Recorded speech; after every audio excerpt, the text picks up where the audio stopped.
war a seqal tey waxtaan wi nag muy bu jëkk bi mu fi jëlee nguur gi ak léegi ci fukki fan ci weeru juillet bi passé la am ñetti weer ci bopp nguur gi mu am nag ay thématique maanaam ay poñ yu am solo yoo xamante bi nit ñi ñu ngi ciy wax moom it mu war cee indi ay leeral looloo tax tey mu jagleel journaliste yi waxtaan wi mu doon loo xamante bi nag àdduna wërngal këpp bëggoon nañu ko mais nag li ko gënaloon mooy doore ko fii ci réew mi ak doomi réew mi moo tax tey ñu nekk ci jataay bi ak journaliste bu mel ni Souleymane présenté fii groupe Futurs Médias Souleymane ñu lay dalal. soxna Fatou maa ngi lay fay di nuyu bu gën a tedd monsieur le président de la République. voilà sa wet yaa ngi ànd ak Abdou Kogne Sall jóge ci agence de presse sénégalaise Abdou Kogne ñu ngi lay dalal. waaw ñu ngi leen di jërëjëf ñu ngi leen di jaajëfal bu baax di gërëm en fait président de la République ci initiative bi mu jël génne bu njëkk mu réserver ko presse nationale voilà. Ndeye Aram Touré toog sa wet moom it mu représenté fii groupe Sans Limites nekk benn site internet Ndeye Aram ñu lay dalal. maa ngi lay fay Fat Sakho di kontaan bu baax a baax bokk ak plateau ak suñu kilifa di le président Bassirou Diomaye Diakhar Faye président. Ndiaye bu groupe Sud Communication Mariam bonsoir. Fatou merci ci fleur yi maa ngi nuyu ñëpp di njëkkee ci nuyu bi son excellence monsieur le président de la République Bassirou Diomaye Diakhar Faye di rafetlu daje bi nga xam ne moo ñu fi teewee tey ñuy ñaan rek waxtaan yi nekk loo xam ne dina jëriñ askanu réewum Sénégal. waaw waxtaan wi nag jëm ci ay poñ yoo xamante bi dafa soxal réew mi ñu koy waxtaane ñu war cee indi ay leeral mu jëm ci li nga xamante bi mooy gouvernance économique et financière maanaam nan la ñu yoree kopparu réew mi ak nan lañ koy doxalee jëm ci urgence sociale yi nga xamante bi tax na fan yee weesu rek ñu wàññi dund gi jël aussi ay mesures yoo xamante bi xëj na buñ ci demee dund fii ci biir réew mi dina gën a yomb gën a woyof yan urgence la journalistes yi dinañ ci ñëw ak moom ñëw tamit ci situation politique bi parce que nag mënut a ñàkk li fi xew yépp moo tax ak beneen poñ bi nga xamante bi mooy diplomatie ak intégration africaine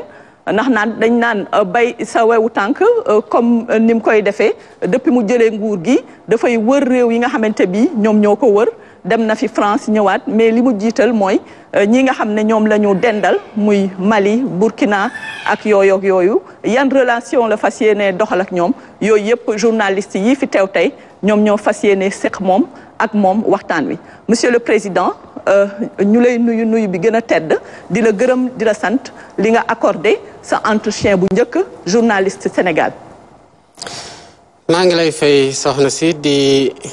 nuyu Sénégal yi nga xamante ni ñu ngi ñuy seetaan di am mbégte kontante bu mag a mag bokk plateau bi ak kàngam yi presse sénégalaise jël tey ñu teewal leen fi pour ñu seq waxtaan ji tey kon sant yàlla bu baax a baax gannaaw bu ñu yàlla mayee ñu mën koo waajal mën koo fekkee tal ko ba di ko def ci waxtu gi Sénégal yi yëpp di ñëwlu fii ci Sénégal ak ci diaspora bi. bi nga jëlee nguur gi ak léegi toll ci ñetti weer fukki fan ci weeru sulet bii la woon nguur gi nan nga ko dundee bi nga fi duggee ak léegi si koo xamante bi nee nañ mooy président africain bi gën a ndaw bi gën a néew ay at bokk ci nu ma ko mën a waxee Sénégal ba mu amee indépendance ba tey tamit yow yaay ñeenteel bi yaa ci gën a tuut ay at est-ce que yaakaaroon nga ko ak bu nga duggee ci palais bi ba tey loo yëg sa yaram ñetti weer yi tam noo ko dundee. waaw balaa may gën a sori damay delluwaat rek di sant yàlla bu baax a baax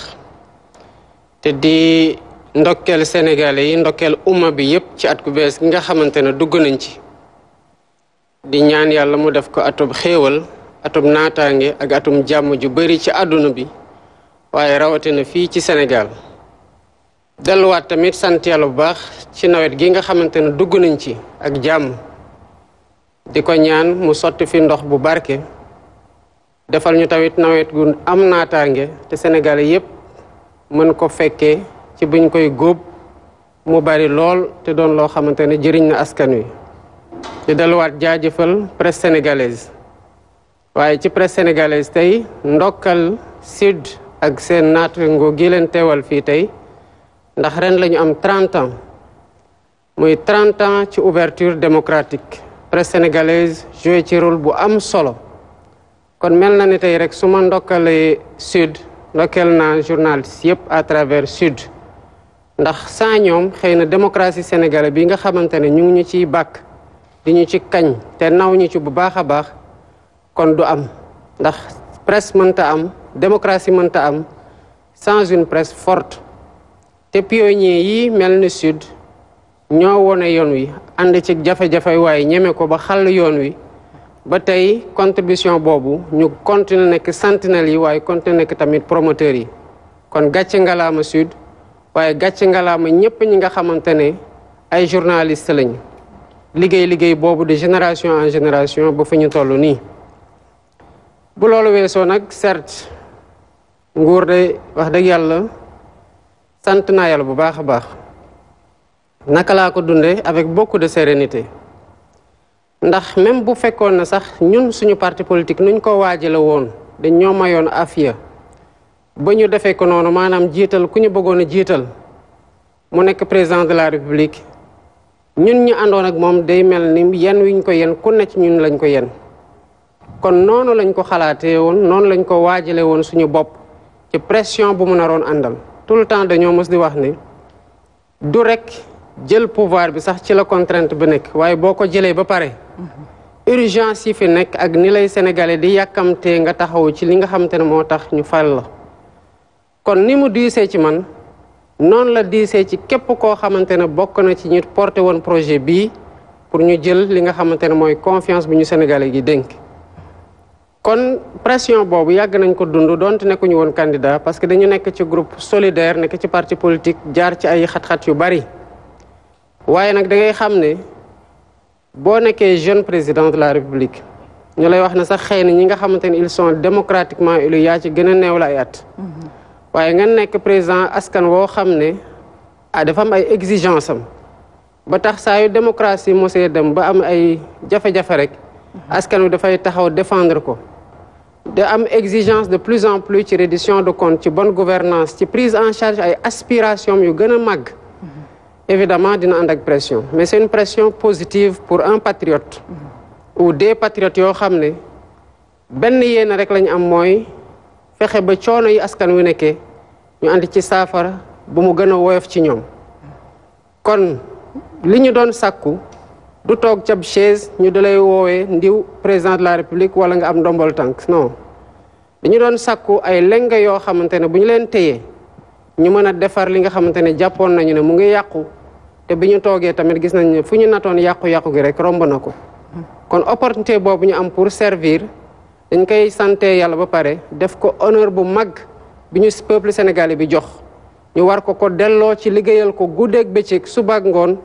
ba bu ñu fay dem mu ñuy jëf ay jéego yu bëri ci ni ñuy saafara jafe-jafe yi ba keneen bu ñëwee tamit am fu mu tàmbalee dem ndax certainement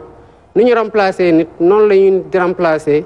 te bëgg nañ tamit fu ñuy jaar ci ay multi jafe-jafe ba toog kii ñëw tamit buy toog mu sedd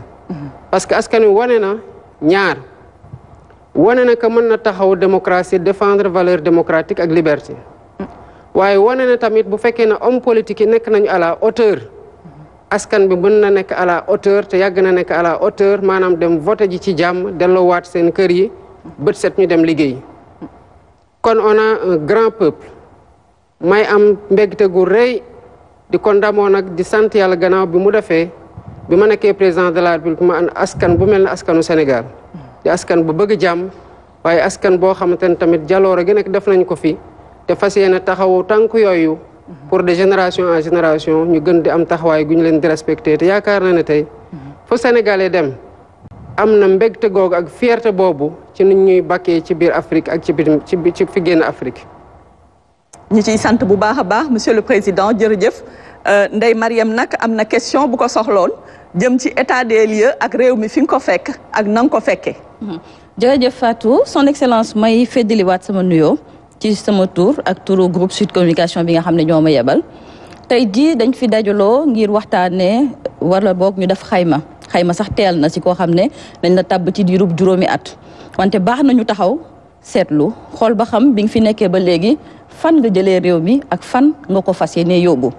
laajte bi li ko wundu li ñuy tuddee état des lieux maanaam bi ngay soog di yegsi naka la keesu état bi meloon ndax permettre na leen lépp loo xam ne dafa nekkoon ci li ngeen mëbatoon ci réew mi ngeen mun kaa dérouler wala boog dafa jafe woon jafe na ndaxte gis nañu ne ci diiru ñaari weer def ngeen lu ñuy tuddee levée de fonds ba am ay eurobond muy koppar bu ñëw dollee si kuwaat ci dette bi nga xam ne bor bi nga xam ne réewum Sénégal daf ko amale ndax loolu lu mu wundu moom mooy ne fekku leen fi dara wala boog état des lieux. waaw d'abord dama bëgg a préciser rek maanaam leeral ne lii ñuy def nii tey du pour def bilan ndax bu fekkee ne mandat 5 ans la te at wu nekk nu mu tuuti 365 jours la kon xanaa mën nañ jàpp ne man liñ ma appal 1825 jours la 1825 jours nag doo ci def 100 jours nga ne maa ngi def bilan loolu c'est mais exercice la boo xam ne dafa am lu ko wundu te jaar na tamit leeral balaa may ñëw ci laaj bi nga laaj bi may dem France yàggul dafa am ay journalistes yu nekk bitim réew yu bëri yu defoon ay demande d'interview ma ne duma dem sama première sortie ma di ko jox presse étrangère kon balaa may wax ak waa bitim réew bu dee askan wi laay waxal ma jaarale ko ci presse Sénégal ba pare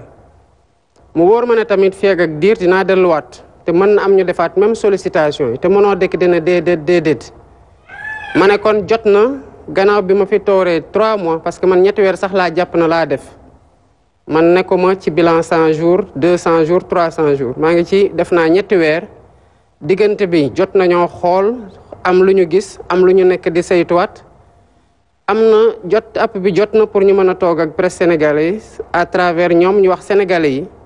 effectivement fii lañ jëlee réew mi jéego yi jot nañ ko def waaye loo gis rek lii moo ko waral pour sénégalais yi gën a mën a comprendre suñu démarche gën ñoo mën a gunge.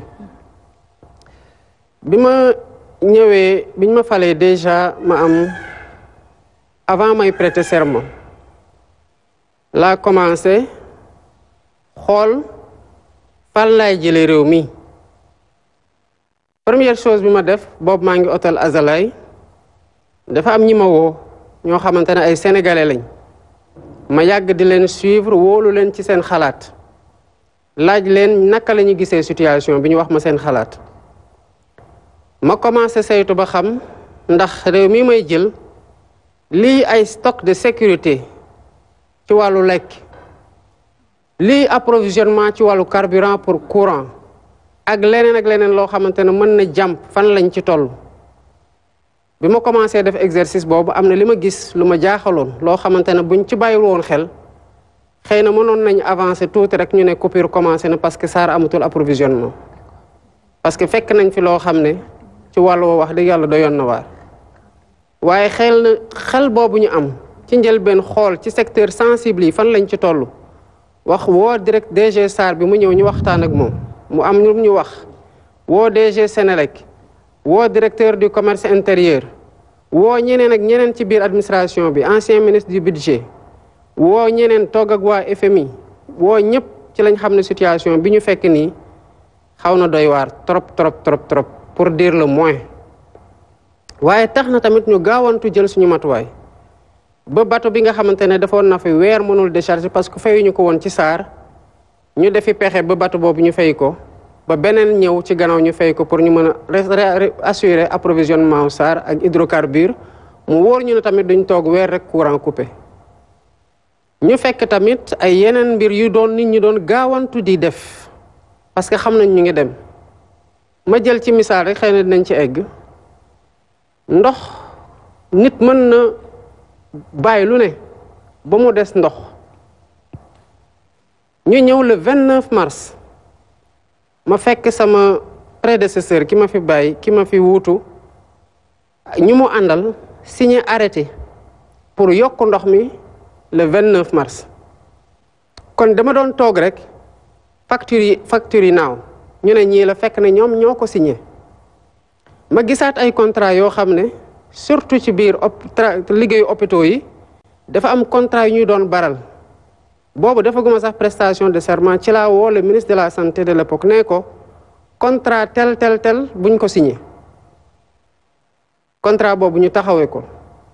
te li ma ci gisoon ci ay surfacturation bu ñu leen waxee ngeen yaakaar ne sax loolu mënta nekk biir Sénégal ba tey dañoo bloqué lépp luy contrat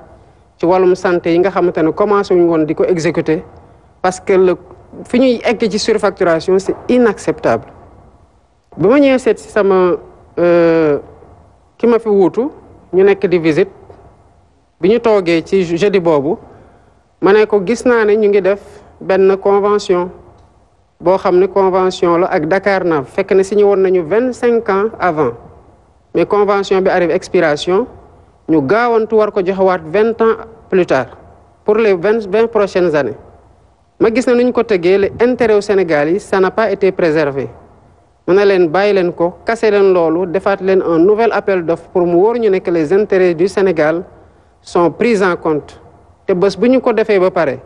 ngeen gëm-gëmale ko convention bu ñu arrêté ak bu ñu am di ngeen xam ne intérêt Sénégal préservé nañu ko ñun par rapport déjà réalité finance publique Sénégal dañ ci njàgg am doute ak certitude ne que am na lu ñu waroon càmbar ci biir dès 2018 suñu parti dafa bindoon ministre des finances bind FMI bind Banque mondiale ne leen ni ñu gisee ñu saytoo finance publique Sénégal suñu xel dalu ci te bu ñu ñëwee ba toog effectivement fekk nañ situation boo xam ne xëy na mënoon nañ ko gën a saytu mu gën a sell gën a set ci réew mi donc évidemment mënoon na am jafe-jafe ci lu gaaw surtout que pendant ñu doon def loolu am ay jafe-jafe ñu ngi doon signé ay yeneen décret pour que anciens ministres yi ñu am lu ñu leen di fay signé ay yeneen décret pour ce qui est d'autres travailleurs d'autres secteurs di jël engagement yoo xam ne état mosu koo nangoo jël mu jékki-jékki yéwén ci mu doon loo xam ne dañ ko ñëw rek fekk ko mu këpp suñu kaw te du ñoon ñoo ko jël surtout que ñun ñoo nar a doxal am responsabilité 5 prochaines années loolu ànd ak environnement boo xam ne nag boo seetloo déjà sur le plan conjoncture internationale nit ñaa ngi subir les effets de la crise Covid-19 ba tey di subir effet wu guerre Ukraine ñu ne deetuwaay mu am une guerre au Moyen-Orient boo xamante ne xamuñu fan lay mujje kon évidemment conjoncture internationale c'est une conjoncture très difficile dëkk bi tamit nekkul na de lépp def fi amoon jàmm rek ñëpp di liggéey ni ñu war a liggéey ku ne xam na de 2021 ba 2024 bi mooy Sénégal yi di jox lenge yi mais coow ak jafe-jafe amoon na Sénégal à telle enseigne que liggéey gi xawoon na lompoñ kon li nga xamante ne ci liggéey googu lay jóge nguur gi di ci am koom di ci mën a jële xaalis di ci liggéey évidemment liggéey boobu xawoon na sooxe kon sur tous les plans les indicateurs étaient presque au rouge wala boog à l'orange loolu la ñu jëlee réew mi mais alhamdulilah taxawaayu askanu Sénégal ak leader politique yi nga xamante ne dès 22h ba minuit presque ñoom ñëpp félicité nañ ma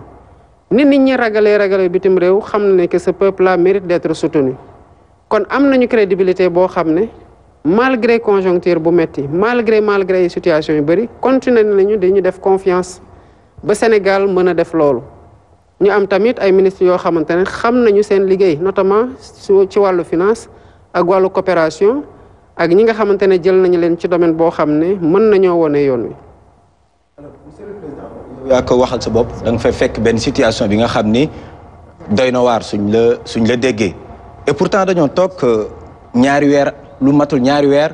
lépp lu nekkoon bourse wala agriculture daanaka ba mu des benn bu ñu war a auditer nga daal di koy fay ñu ni deetawaay nga ni da ngay wàññi dund gi le ministre des finances nee na lu toll si juróom fukk ak ñeenti milliards lañ ci dugal ñuy xaar yeneen pàcc yoo xam ne dañ ko war a wàññi yu si mel ni ko courant alors sénégalais bi tey lan la bëgg a xam mooy naka ngeen def ba mun a supporter lu ni mel ak ba kañ ngeen ko mun a tenir. D'abord il faut question de réallocation de ressources là et du sens des priorités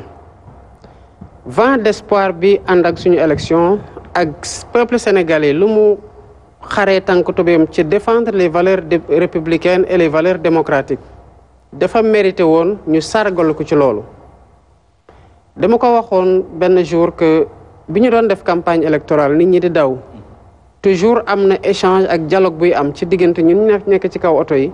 ak ñiy daw di wër suñu oto yi luñ ñuy wax mooy sonn nañu wàññi leen dund gi dañoo bëgg a liggéey en tout cas seen doléance dañ koy dégg nga xam ne coono ngi ci askan wi. kon boo ñëwee évidemment nit ñi waxoon nañu ne que duñu dem nit ñi waxoon nañu ne que mënuñoo wàññi dund gi même bu ñu waxee ne dinañu wàññi am na ñu toog ñu nekk ci secteur yi toog tele ne c'est impossible mais luy suñu fort mooy mosuñoo gëm impossible te bëgguñu xam sax lu impossible parce que loo xam ne c'est impossible rek doo ko jéem bañ a xam que nangam ak nangam c'est impossible moo tax ñuy def l'impossible kon ut nañ ay ressources am na lu ñu am na loo xamante ne mu ngi fi woon ñu waroon ko alloué loo xamante ne du urgence am na loo xamante ne état moo ko doon jël di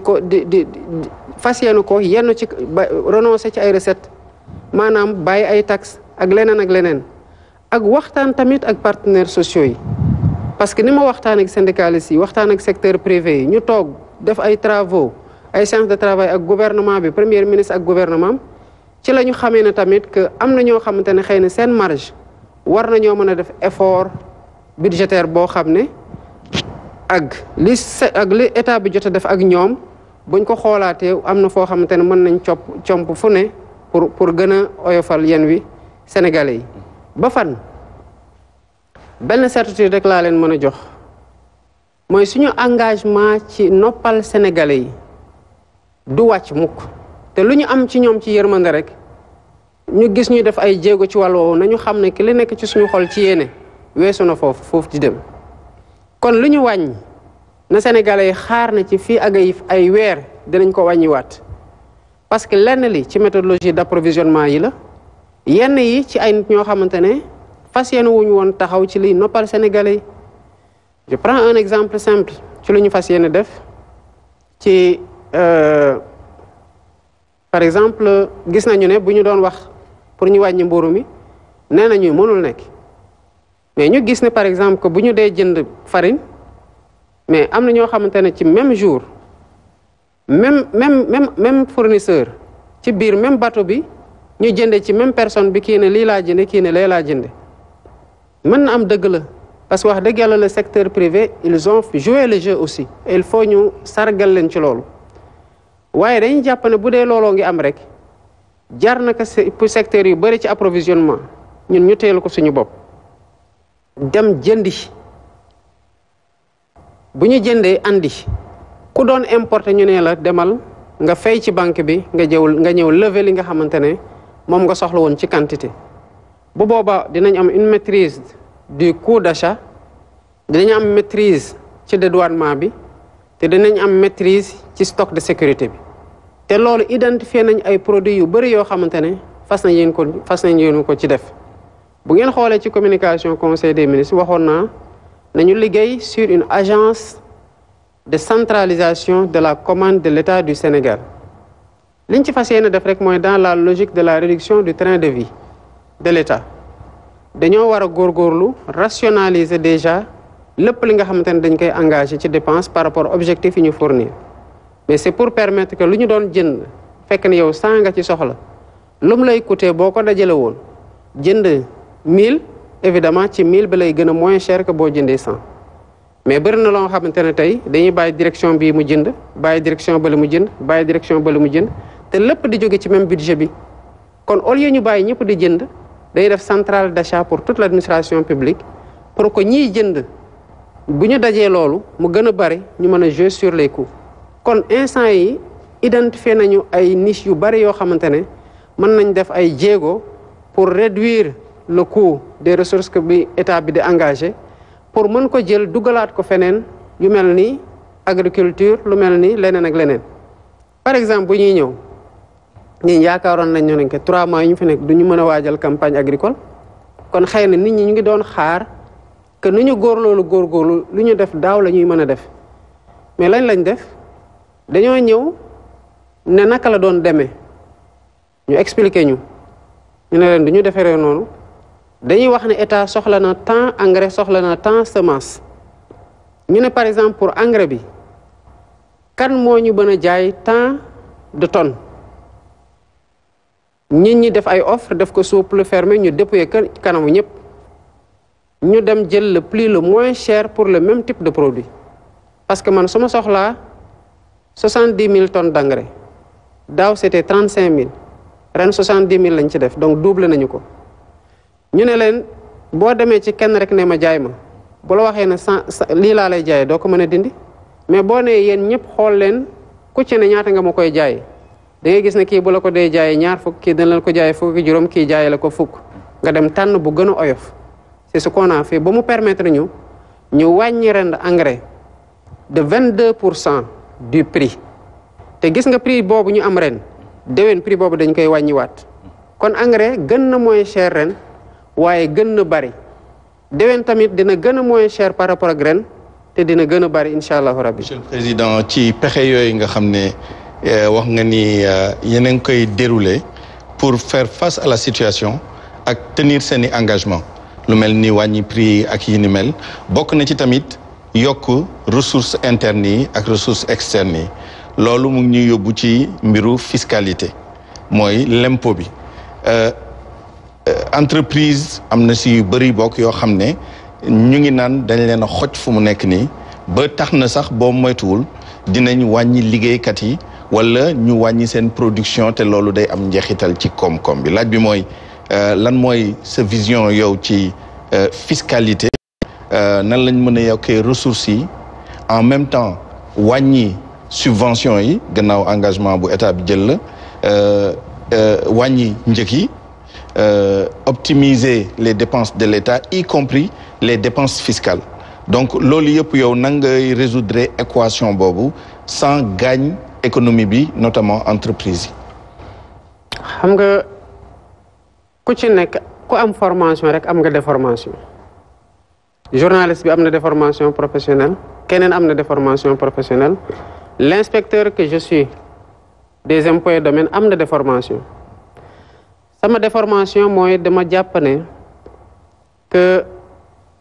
dund ci communauté maanaam ci askan mënul nekk bu dee ku nekk amul looy jël di ko xañ sa bopp di ko dugal ñëpp bokk ko parce que dafa am loo xamante ne nit mënulu ko boppam ku génn fii ku la ëpp doole song la këf sa portable sa première réflexe mooy dem police wala dem gendarmerie mais boo demee police lan moo tax police am parce que état dafa jël recruter ay nit former leen di leen fay équiper leen boo soxlaa justice da ngay dem ci justice parce que état dafa jël ay nit former leen équiper leen di leen fay salaire mais loolu mënuloo ko sa bopp mënuluma ko sam bopp su ma jógee tey ne damay dem Ndiaganiao ci tëli laay topp mënuma tabaxal sam bopp tëli di ko topp de Dakar à Ndiaganiao kon am na loo xamante ne nañu nangu ne que nguur rek moo ko mën a def mais nguur fan lay jëlee xaalis bi ku ne xam na nu dañuy xëy rek dem dagg ay suñu billet commencé jënd lu ñu soxla demewul noonu kon ku nekk da ngay xool ci loo am ñu comp tuuti nga dugg ko ci gafa gi ñu dem gafa googu nag saytu ko nu mu gën a rafetee pour jëriñ askan wi man bi may nekk inspecteur des impôts et domaines mën ngeen ko dem seeti ji bu ñu commencé di def ay remises gracieuses maanaam di baal impôt ay nit 2016 lañ def suñu conférence de presse ne lii jaadu attaqué ministre bi ñu ne ñu dañoo génn obligation de réserve ba menacer ñu pour dàquñu waaye dañ jàppoon ne que dafa baaxoon sénégalais yi xam ne que am na ñu ñuy baal ay impôt waaye am na ñu ñuy noggatu tamit di leen pression gu metti bu dee dañoo ne par exemple dañoo soxla 7000 milliards ne sénégalais yi koy joxe bu ko 18 millions yi sénégalais yëpp joxe woon ku ne dina oyof ci yow waaye bu ñu bàyyee 18 personnes joxe ko ku nekk day gën a diis ci yow donc il faut que ñu répartir charge fiscale bi ma yàgg jël sama dossier tamit liggéey ci gis fraude fiscale notifié ko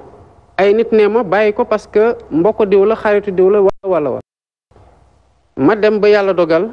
ma téye la nga réew mi ma gis ne que li ñu soxla lépp ay urgence la ci liggéeyu ndaw ñi ci infrastructure ci lu ne ci formation professionnelle ci agriculture ci lépp tout est urgent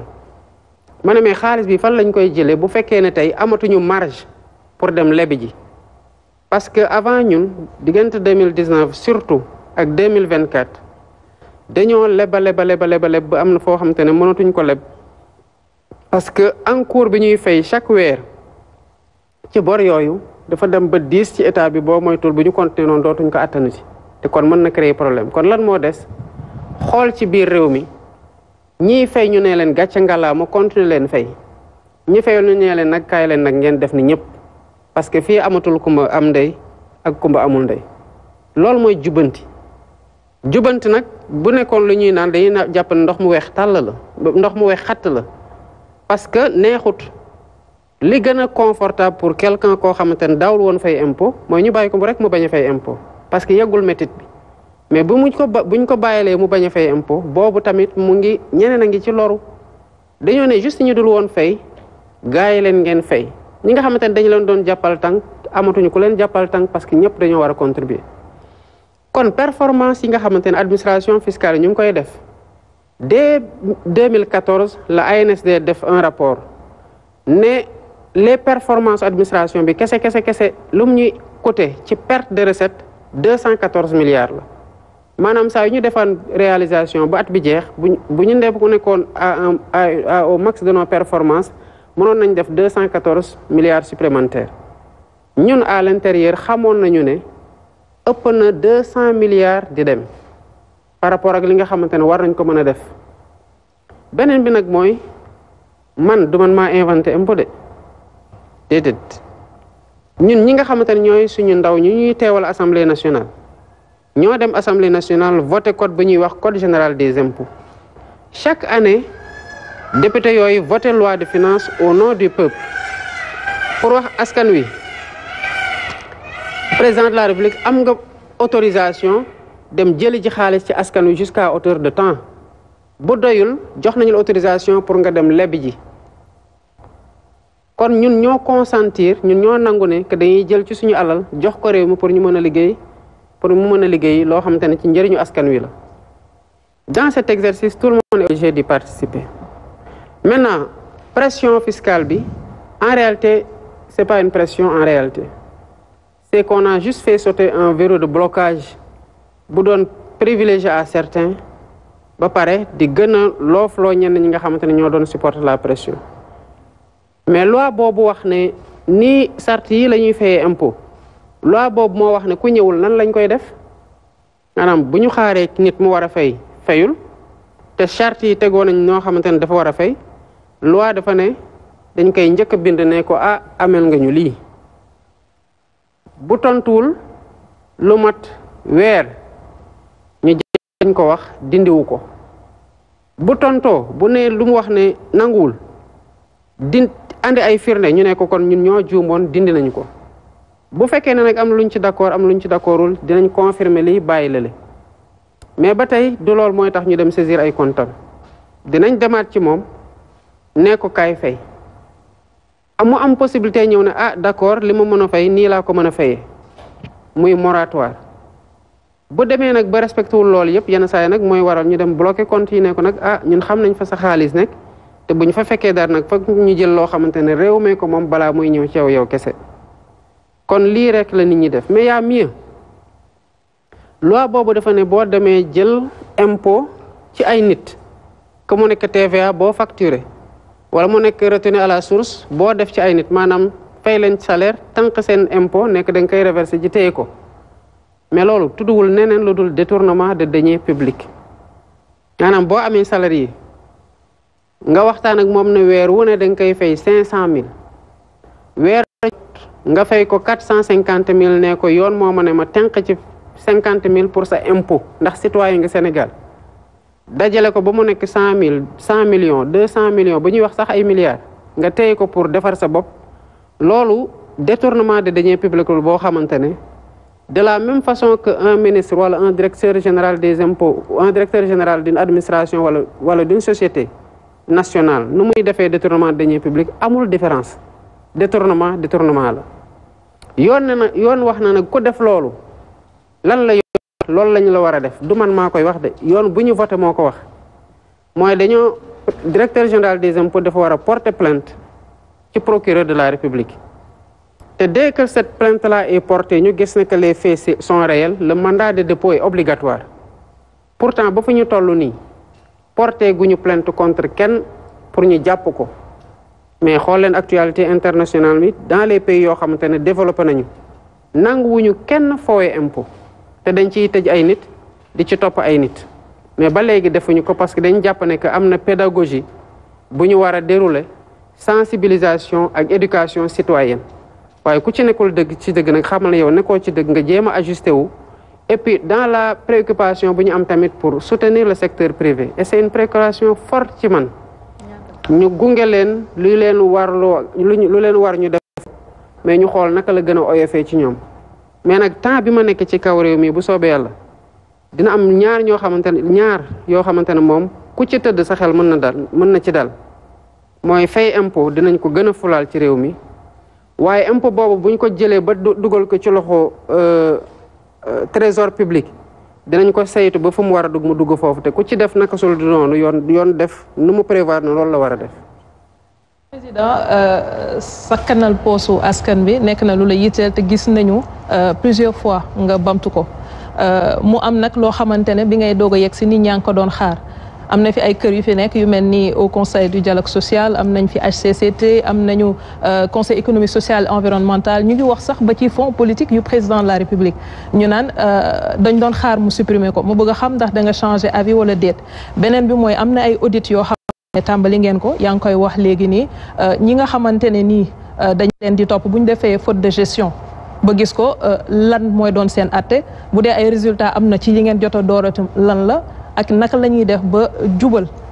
fexe boo yoree xaalis askan bi mu nekk une règle ñu bañ a di ko salfaañee loolu itam lan ngeen di def pour que nit yi jëfee ko nga baal ma mu dolli si benn bu ndaw rek mu di gis nañu it bi nga faloo diir nekk nga ci benn hôtel de la place ñu bëri naan président lu xew ndax pare dañ faa sotti ay xar fa fuufa wala dafa am lu fa nekk ba tax demagul ba léegi ndax loolu ñu ngi doon xaar poos itam ñaata lay coûter li nga xam ne mooy sénégalais bi boo fa yàggee. D'accord. D'abord man bi ma faloo avant may falu sax dañoo def campagne électorale pour commencer fi nga mujjee def campagne électorale ba pare ma ñibbi sama kër waajalee foofu dem voté ji bi ma ñibbisee ma delluwaat sama kër ñu ne ñu nag bu ñu noppaloo nañu jël fenn foo xamante ne dañ fay wéet parce que militant suñu parti moom ak suñu coalition dañoo xaw a xër ñu ne bu ñu nekkee ci kër yoo xamante ne xam nañu ko wala ñu dem siège duñu mën a liggéey ak dal pour suivre résultat yi ci la ñu dem jël quartier général hôtel de la place pour ne pas le nommer bu ñu fa demee ñu commencé suivre résultat yi ba guddi gi jot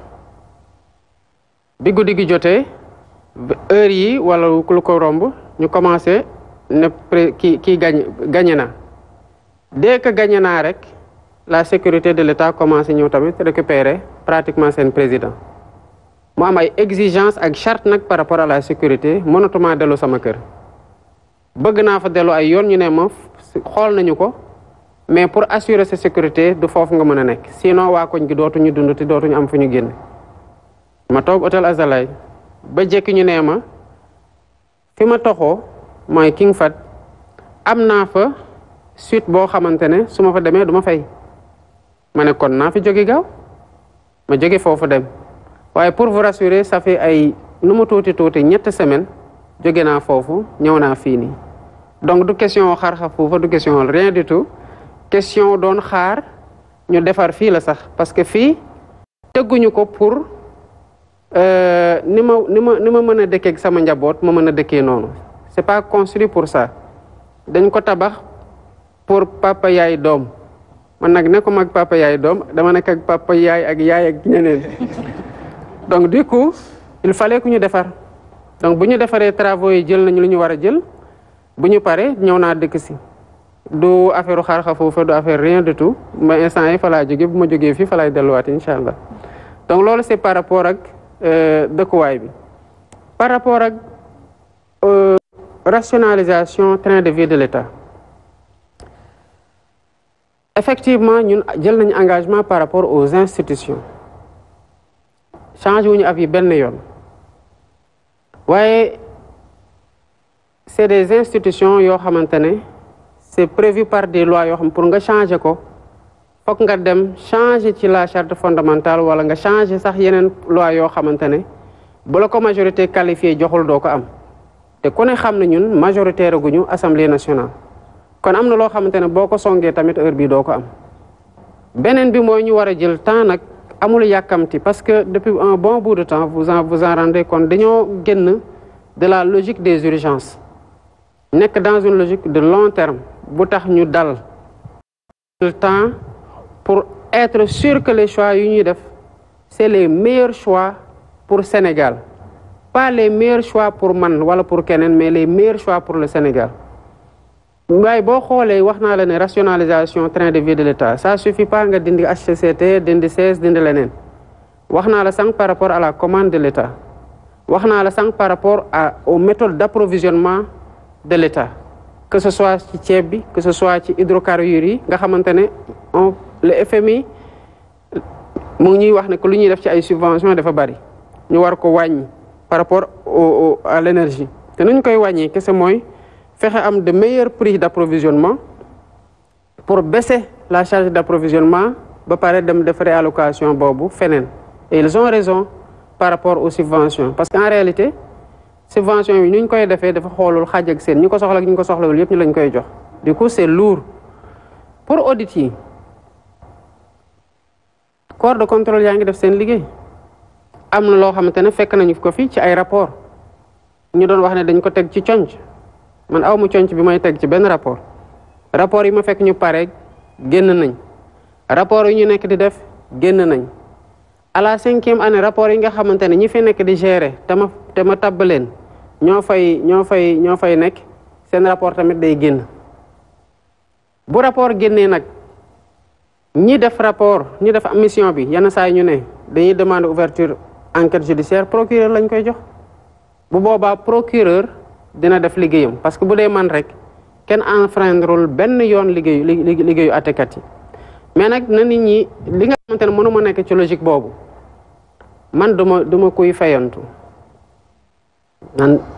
bu ngeen demee xool samay émission yu yàgg lépp luy en ak mer ak faj sa mer man nekkuma ci loolu man li ma metti ñu tooñ ma ko man ma moom ko man loolu dama ko baale parce que dama sant yàlla ci fi mu ma jaarlu donc toppañ ci kenn ci lenn maintenant nit noo ko bëgg topp tamit foog nga am loo ko toppe man mënuma ne nit ñi liñ fi doon defee yoon jaaduwul ba ma woote pour ñu xoolaat yoon nu muy doxe ba pare may gaawantu di fayantu pour satisfaire ay nit ñoo xamante ne dañoo mer mais de la même façon aussi man couvriruma kenn ñi ma fi fekk ñu gérer ba pare ak ñi ma nekkal kon que ce soit pour audit yi que ce soit pour leneen la rationalisation train de vie de l'État ak institution yi man amul lenn loo xamante ne def am naa ci changement pour ce qui est des fonds politiques dama fekkul sax ay fonds politiques non fekkuma fi ay fonds politiques non j'ai rien trouvé par rapport ak lu ñu nattaloon président de la République fekkuma fi dara. dañ ko consommé ba mu jeex. oui te yemul sax ci loolu kese mais bon yàlla baax na ak lu yàlla xam doy na. non pour la clarté du débat fekkuma ay fonds politiques yi nga xamante ne moom la ñu wax ne lañ appal président de la République. donc li ci des nag mooy li ñu wax ci fonds politique yi mooy la transparence ak par rapport au objectif bu tax mu am est-ce que c'est des fonds yoo xamante ne dañ koy jox président de la République ak quelque soit nu mu toll pour mu am des leviers d'action souvent même social ah Dieu sait que bi ma toogee ba tey ci li ma secourir ay nit ci ay opération ci ay leneen ak leneen tey dama xëy ñu ne ma telle personne opéré nañ ko alhamdulilah rabil alamin ma sant yàlla parce que loolu tamit xëy na bu ma ko deful woon mën na am ñooñu duñu am ci ku ñu dem donc ça peut être important li ci des nag c'est pour d'autres choses yoo xamante ne demander na que les autres institutions de la République du président kese mën na nekk le président de la République le premier ministre les présidents d'institutions nationales dafa baax pour yenn yi ñu mën di toog di ci waxtaan parce que réew mi tamit dañ ko bokk te ku ñëw dem yaakaar ne yow rek ko moomoon boo demee di nga fi def loo xamante ne di nga ko wàccal kenn te loolooy wane rek moo ko woon donc dafa laaj de la cherté fonds politique yi day continuer kenn du ko supprimer. non dañu waxoon ne dañuy dindi fonds politique yi remplacer ko par des fonds secrets yoo xam ne dañ ciy waxtaan mu am au moins 2, 3, 4 personnes yoo xamante ne nañ xam de quoi il s'agit ak fan la dem mais ciy def généralement ci ay actions yu ñu koy destiné dëkk bu ne am ko du loo xamante ne mën na nekk dans la place publique malheureusement. si reddition des comptes yooyu. monsieur le président monsieur le président de la république dañoo gis si ay bis yee ñu weesu ñu gis nga dem si géej ga ñu lancé officiellement production pétrole maanaam loo xam ne yëpp askan bi ñu ngi ko doon xaar ñu gis mais dañoo seetlu ne ci dëkk Afrique yu bëri bu am ressource bu feeñ ci développement dëkk bi léegi ñu doon laaj yan stratégie ngeen teg mu nga xamante ne Sénégal yëpp dinañ ci gis seen bopp. beneen bi mooy ku wax ressource de façon générale da ngay wax ay contrat jàng nañ ci communiqué conseil des ministres bi weesu ñu ne teg nañ benn kuréel goo xamante day saytu ko contrat yi li ñu bëggoon xam mooy est-ce que ñi nga xamante ne seqal nañ ko d'accord nañ pour renégocier contrat yi le cas échéant yéen fan la Sénégal jusqu'où le Sénégal est prêt à aller pour renégocier les contrats. D'abord biñ ko doon wax à l'époque ci pétrole bi ba le premier ministre à l'époque président du parti de Pastef dafa bind livre teg pour l'histoire buñ ko doon wax ñu bari dañu doon wax ne non benn toq pétrole wàccagul ñuy wax mais toq bi wàcc mais ci contrat yooyu la ñu doon wax ne bu wàccee naka lañ koy séddoowee boo toogee ba toq bi wàcc fekk na wax nañu ba pare naka lañ teg nañ charte yi ñu koy séddoowee ba pare am na loo xamante ne c'est déjà signé kon yenn stratégie yi ñu waroon def yëpp xëy na ñu amoon chance nekk fi ci njëlbeen ñoo ko waroon def xëy na liñ ci def am na lu ci baax am na lu ci des lu ci baax dañu leen ciy ndokkale bu baax a baax parce que nag bi ma demee sur place tous ceux qui depuis avant l'indépendance ñu ngi liggéey dans la promotion du bassin sédimentaire sénégalais ba gëmloo ay nit kaay leen xool pétrole ci suñu biir waaxu Sénégal ñu dem xool ko ba ñu gis ko mérité nañ ñu rendre leen un hommage appuyé quel que soit seen niveau d'implication. Maintenant sur la contractualisation boo demee ba seddoo am ci diggante multinational buy investir ak dëkk bi moom ressource bi il faut qu'il y ait un bénéfice mutuel parce que boo ko defal nit ñi duñu ñëw mais ci li nga mën a am tamit bu ci nangoo bàyyi dara. Ma conviction est qu'on aurait pu mieux négocier parce que d'autres pays Afrique wala feneen ont mieux négocié pour am le maximum possible par rapport ak seen ressources yi donc stratégie li ci des nii mooy xool les pistes de renégociation dinaa ci ñëwaat léegi et surtout bu ressource bi ñëwee ñu xool naka lañ ci sukkandikoo pour développer yeneen secteur pour éviter lu ñuy wax la malédiction du pétrole malédiction du pétrole tekkuwul ne que pétrole fu mu am rek day andi ay guerre non c'est pas ça mooy ñi ko am ba pare jàpp na du jeex ñu sàgganee yeneen secteurs yi ba bi mu jeexee dootuñ xamante nu ñu def beneen tour bi ñu koy jox sax mooy le syndrome hollandais donc stratégie yi mooy tey naka la ñuy sukkandikoo ci ressources yooyu ñu amee ci pétrole bi ci gaz bi pour suqale yeneen secteurs yoo xamante ne du mos a jeex parce que tant que suuf a ngi am nit ñaa ngi dinañ béy kon naka lañ ciy def pour développer formation professionnelle pour gën a magal digitalisation ak métiers yi nga xamante ne c'est les métiers du numérique naka la ñuy def pour gën a suqal agriculture ak élevage ak pêche ak yu demee noonu donc stratégie yooyu lañ dese ak xool naka la ñuy yaatalee suñu part dans le cadre d'une renégociation yéen ñëpp ay seede ngeen bu ñu ñëwee ñu ne won la conjoncture internationale dafa metti ay importateurs dem toog ci plateau yi wax seen xalaat peut-être en toute bonne foi ne duñu mënuñoo def dara amuñu marge ne mënuñoo wàññi dara loolu la ñu waxoon du wàññi nañu wala wàññiwuñu wàññi nañu instant yi tamit ñu ngi ne mënuñoo renégocier maa leen ko wax fii dinañu renégocier te bu ñu renégocier ba pare da ngeen gis lu ñu amoon avant ñuy renégocier ak lan lañ am bu ñu renégocier ba pare dañoo war a gëm suñu bopp sénégalais yi un pays comme le Mali l'a fait ils ont renégocié te dafa bokk ci lu ñu réussir mooy ils ont fait xam nga code pétrolier bi ngay def pour attirer investisseur toujours day bëri ay avantages mais boo demee ba découvrir li nga war a njëkk a def mooy taxaw pour tëggaat sa code parce que jot nañoo gis ressource benn partie bokkul ak kenn mosu gis ressource kon bu nit ñi xamee ne am nañu chance gagner perdre ils sont plus enclins à investir kon attrait bi am na ba pare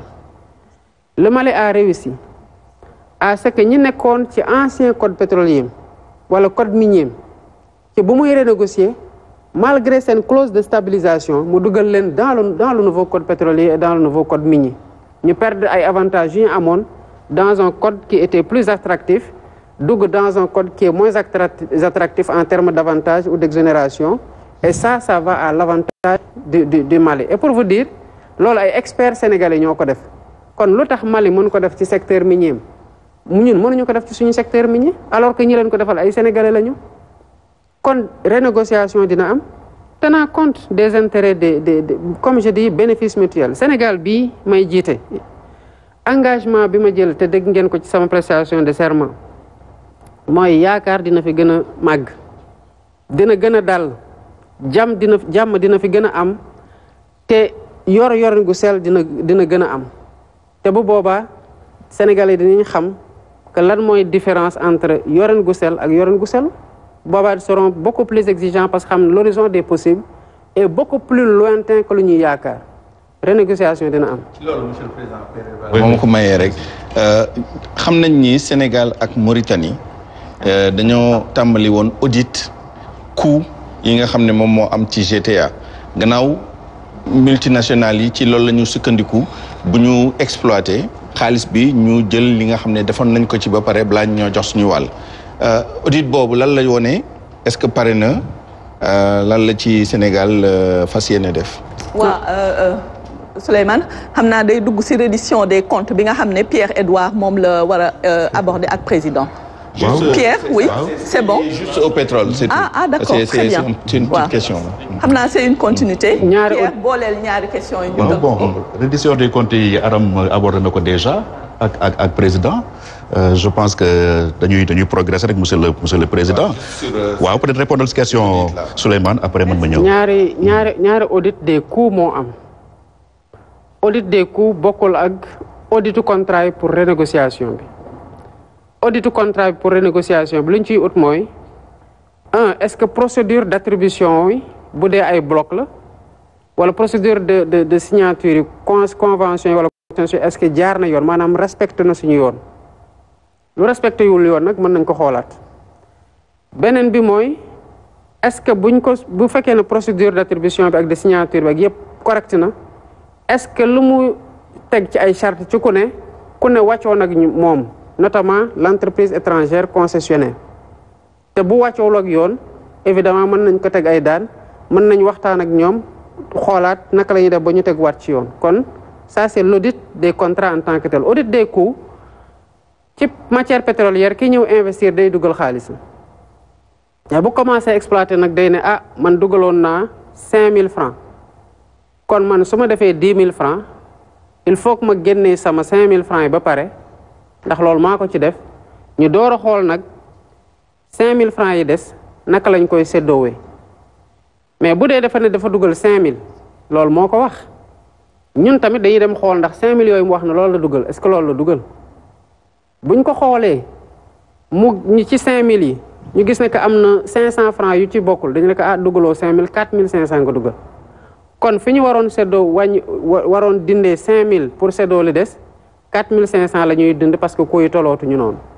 ñaar la bu Woodside bi commencé exploiter pétrole def nañu ko am nañ luñ ciy contesté par rapport ak koy yi nga xamante ne wax nañu ne engagé nañ ko te bu ñu defee audit ci d'accorduñ ci.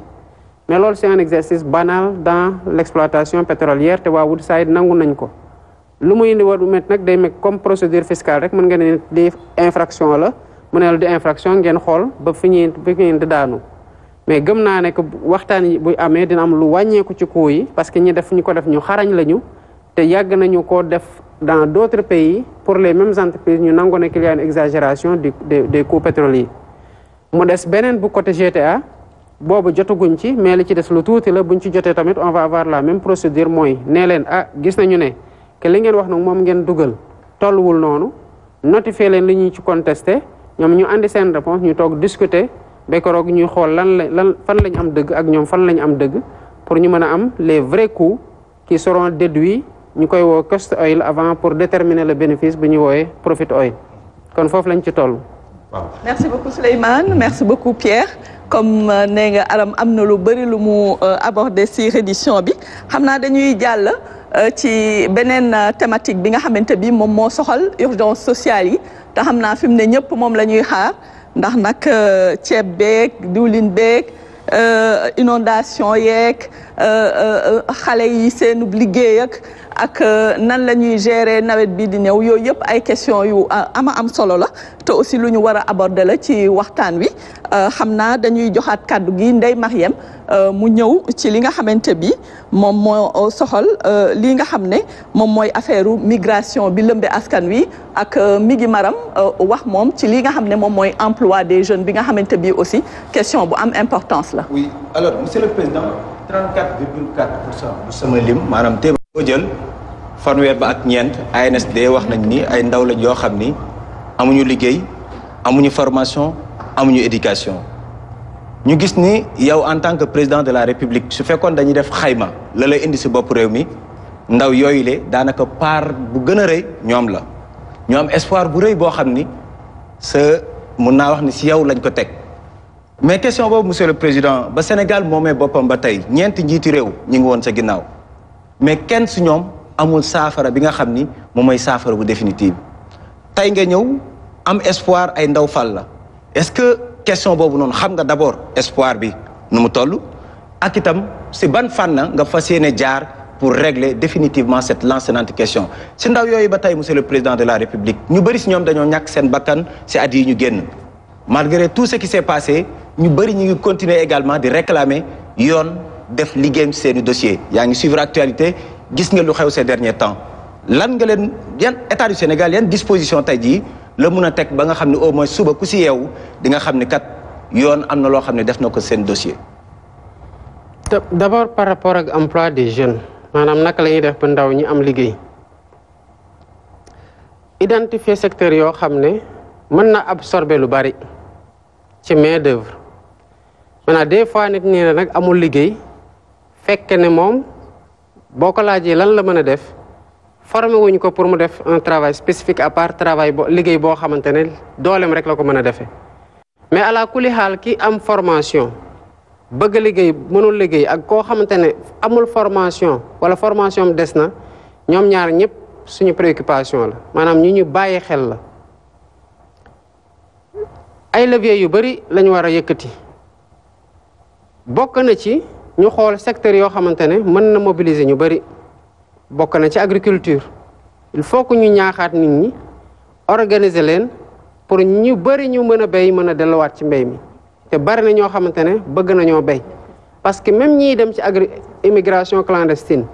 sans formation souvent sans qualification bu ñu demee foofu ci mbéy la ñuy nekk kon li ñuy béy foofu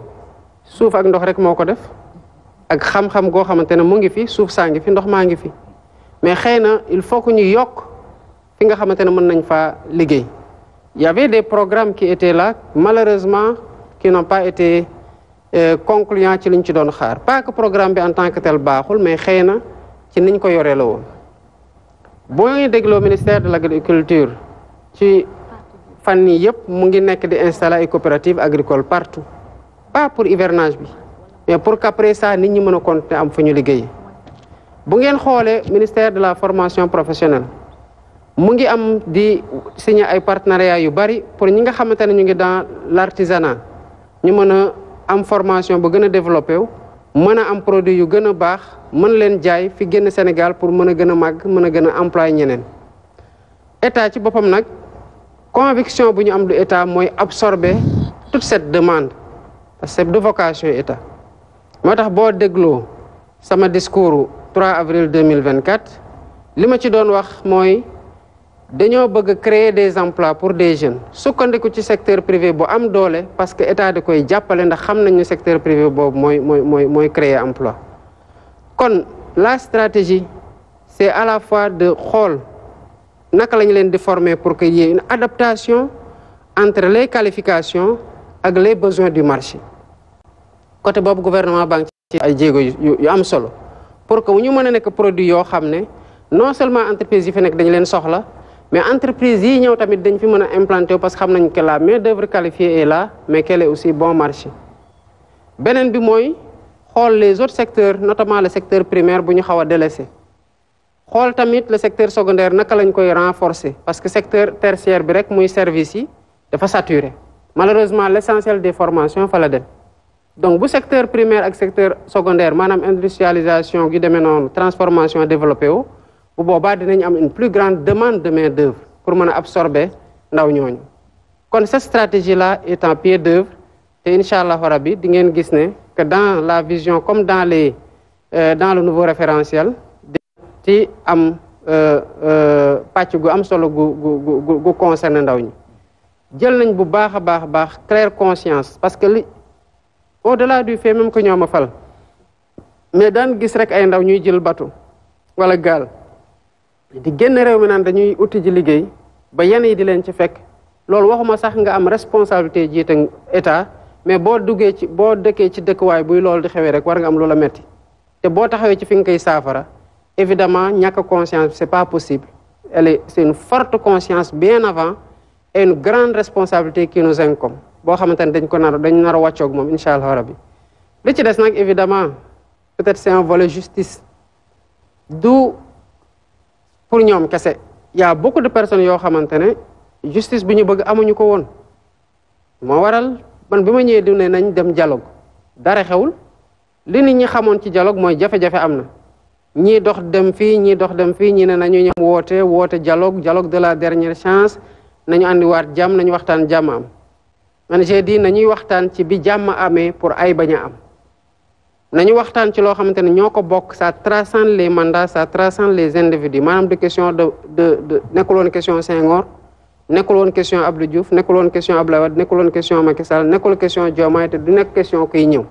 question askan wi la buñ ko waxtaanee ñu xam ban justice lañ bëgg a am prise en charge dossier yooyu nag ak seen instruction comme tout ce qui s'est passé autour des rapports xaarul assises yi loolu tamit na leer la mise en œuvre des assises xaaru ko justice sera faite pour tout le monde et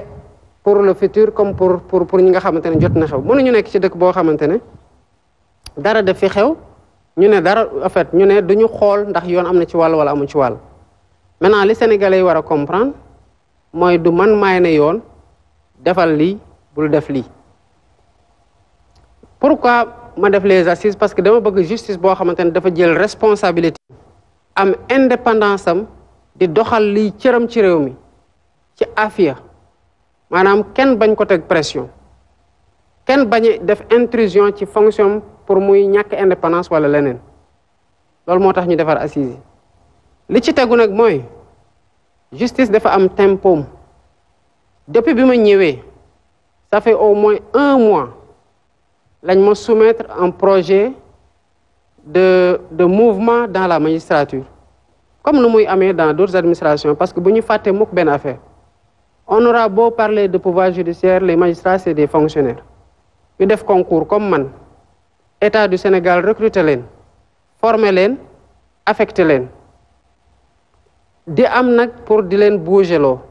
parce que kenn mënul nekk peine de façon statique pendant toute sa carrière ñii dañuy évoluer en fonction de leur ancienneté de leur grade et des besoins de répartition de ce personnel-là ko loolu dara gënu ko naturel mais biñ ma ko joxee depuis 1 mois maa ngi def samay enquête ànd ci ñi may war a àndal mobiliser ci service état bi yépp pour xam kan mooy kan fan la jaar lan la def pour que les nouveaux visages yi nekk ci yenn postes yi de responsabilité yi nga xamante ne am na ñi fa nekkoon bu ñu egsee ñu ne ñii ñëpp a seede nañu ne ñu jub lañu ñu indépendant lañu ñu mën seen liggéey lañ parce que quand l'homme qu'il faut il a la place qu'il faut dina def ce qu'il faut amoon nañu justice am na luñ ci am na lu ci baax am na luñ ci war a defar mais terewul que ci contexte justice boobu la ay magistrats defee loo xamante ne sénégalais yu bari ñu ngi ko doon saluer kon même avec le système existant il y a des magistrats yoo xamante ne peuple bi amel na leen reconnaissance ndax seen taxawaay mais quant à nag di xool dossier bi kii nii il faut que ma jóg fajal ko kii am léegi non c'est pas comme ça que ça marche j'essaie d'avoir des règles objectives et universelles d'application de la loi mu concerne ma concerne la concerne ñeneen mu concerne les victimes d'hier les victimes d'aujourd'hui et les victimes de demain que cette même justice-là se déploie de façon linéaire pour tout le monde mu bañ a am ku mu am ndey ak ku mu amul ndey ñu ñuy joxe seen dossier ak ñu ñuy teg ci conc bi mais loolu dañ koy def dans une certaine sérénité man mënoon naa ñëw rek ne non kii moo ma placé sous mandat de dépôt kii moo doon bañ ci dindi sama demande de liberté provisoire kii lañ joxoon rapport bi mu bañ ko instruire nangam xamee naa leen non c'est pas comme ça. Il y a des règles, il y a le Conseil supérieur de la magistrature qui doit être convoqué, qui va statuer et qui va décider de valider les propositions qui ont été faites. Mais jàpp gëm naa ne du yàggati ndax liggéey bi bu nekkoon 100% fu ñu toll nii def nañ ci lu mat 98% et que dans les prochaines semaines il y aura des mouvements dans la magistrature et j'espère que ñiy ñëw ils sauront aussi prendre à charge parce que on dit c'est pas que par rapport aux jeunes ak li fi xew. Mais on a des rapports pour lesquels les recommandations des corps sont claires que mu nekk rapport force Covid-19 bi que mu nekk yeneen rapport yu OFNAC def wala yu CENTIF def sur lesquels il y a moins de bruit wala lu Cour des comptes def wala lu IGE def wala sax yu inspection interne yi def moo tax su may nekk justice sera faite en fait c'est pas spécifiquement pour ces événements-là mais dëkk bu amul yoon ci coow lay dëkk ak ci féewaloo ak ci kii yoo xamante ne ñun soxlawuñ ko en fait mais la justice pour finir quand elle se rendra dama bëgg qu'elle se rendre avec la plus grande sérénité que nit ñi xam ne que lii du diw mooy fexe faagaagal diw moo tax mu koy fexel lii mais que yoon moo am ci réew mi te moo nekk di dox. Monsieur le Président dañuy dellu si waat tuuti ci benn poñ yaa ngi koy tudd léegi muy migration irrégulière. ñenn ñi di ko tuddee mbëkk mi ñeneen ñi di wax ne Barça wala Barça muy benn phénomène boo xam ne Sénégal dafa yàgg di jànkonteel ak jafe-jafe boobu ñi la fi jiitu def nañ lu ne phénomène baa ngi existé ba léegi tey jii yow lan nga fas yéene def loo xam ne ñi fi nekkoon defuñu ko ba phénomène boobu wàññeeku. Ça revient à la même question que bi sa naataango mi ngi demandé. Président tënkoon na ko bi muy wax ci affaire emploi des jeunes ñu ngi woon ci affaire justice relation avec les institutions peut-être ñu continuer sur cette lancée avec la situation politique du pays. diggante nguur gi assemblée nationale. question yi jëm foofu am naa si ay questions monsieur le président l'actualité politique mooy d'abord cette crise bi am. ci diggante ce premier ministre ak assemblée nationale li jaaxal sénégalais rek mooy vote mutisme ñëpp a ngi naan waaw président moom du wax du àtte xeex bi parce que en réalité bras de fer la woon boo xam ni eggoon na si niveau yoo xam ni ñu ngi doon xaar yow nga addu si lan moo waral nga maandu si wala boog da nga waxtaan ak sa premier ministre ba xam ni moom mi ngi mëne combat boobu de manière ni ñu ko bëggee wala boog da nga jàpp ni say ñaari institution la rek da ngay toog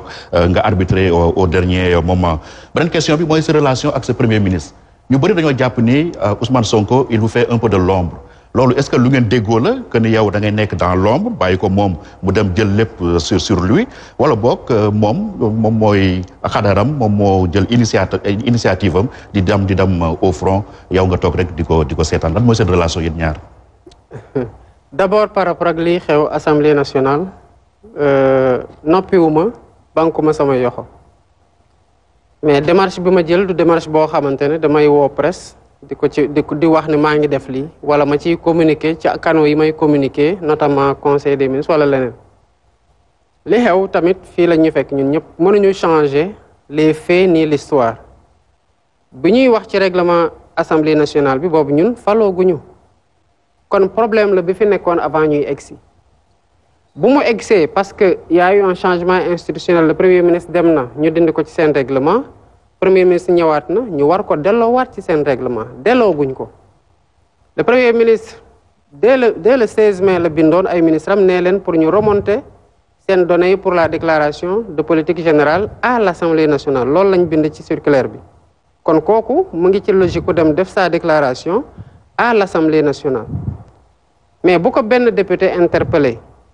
nee ko bu fi ñëw parce que règlement intérieur bi ci sa prédécesseur lañ leen waxoon ne adapté tul ñu bañ ko changer ba tey toogal bu ñu changer ko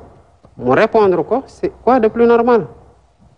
après li ci metti waa Assemblée nationale mooy nee na leen su ma génnee defe ko feneen day gën a am qualité mais ne ko ma di jël paaram pour moi c'est une question d'humilité ñu nekk assemblée nationale ay ndaanan lañ ñu xarañ lañ mais c'est que 165 personnes sur 18 millions de Sénégalais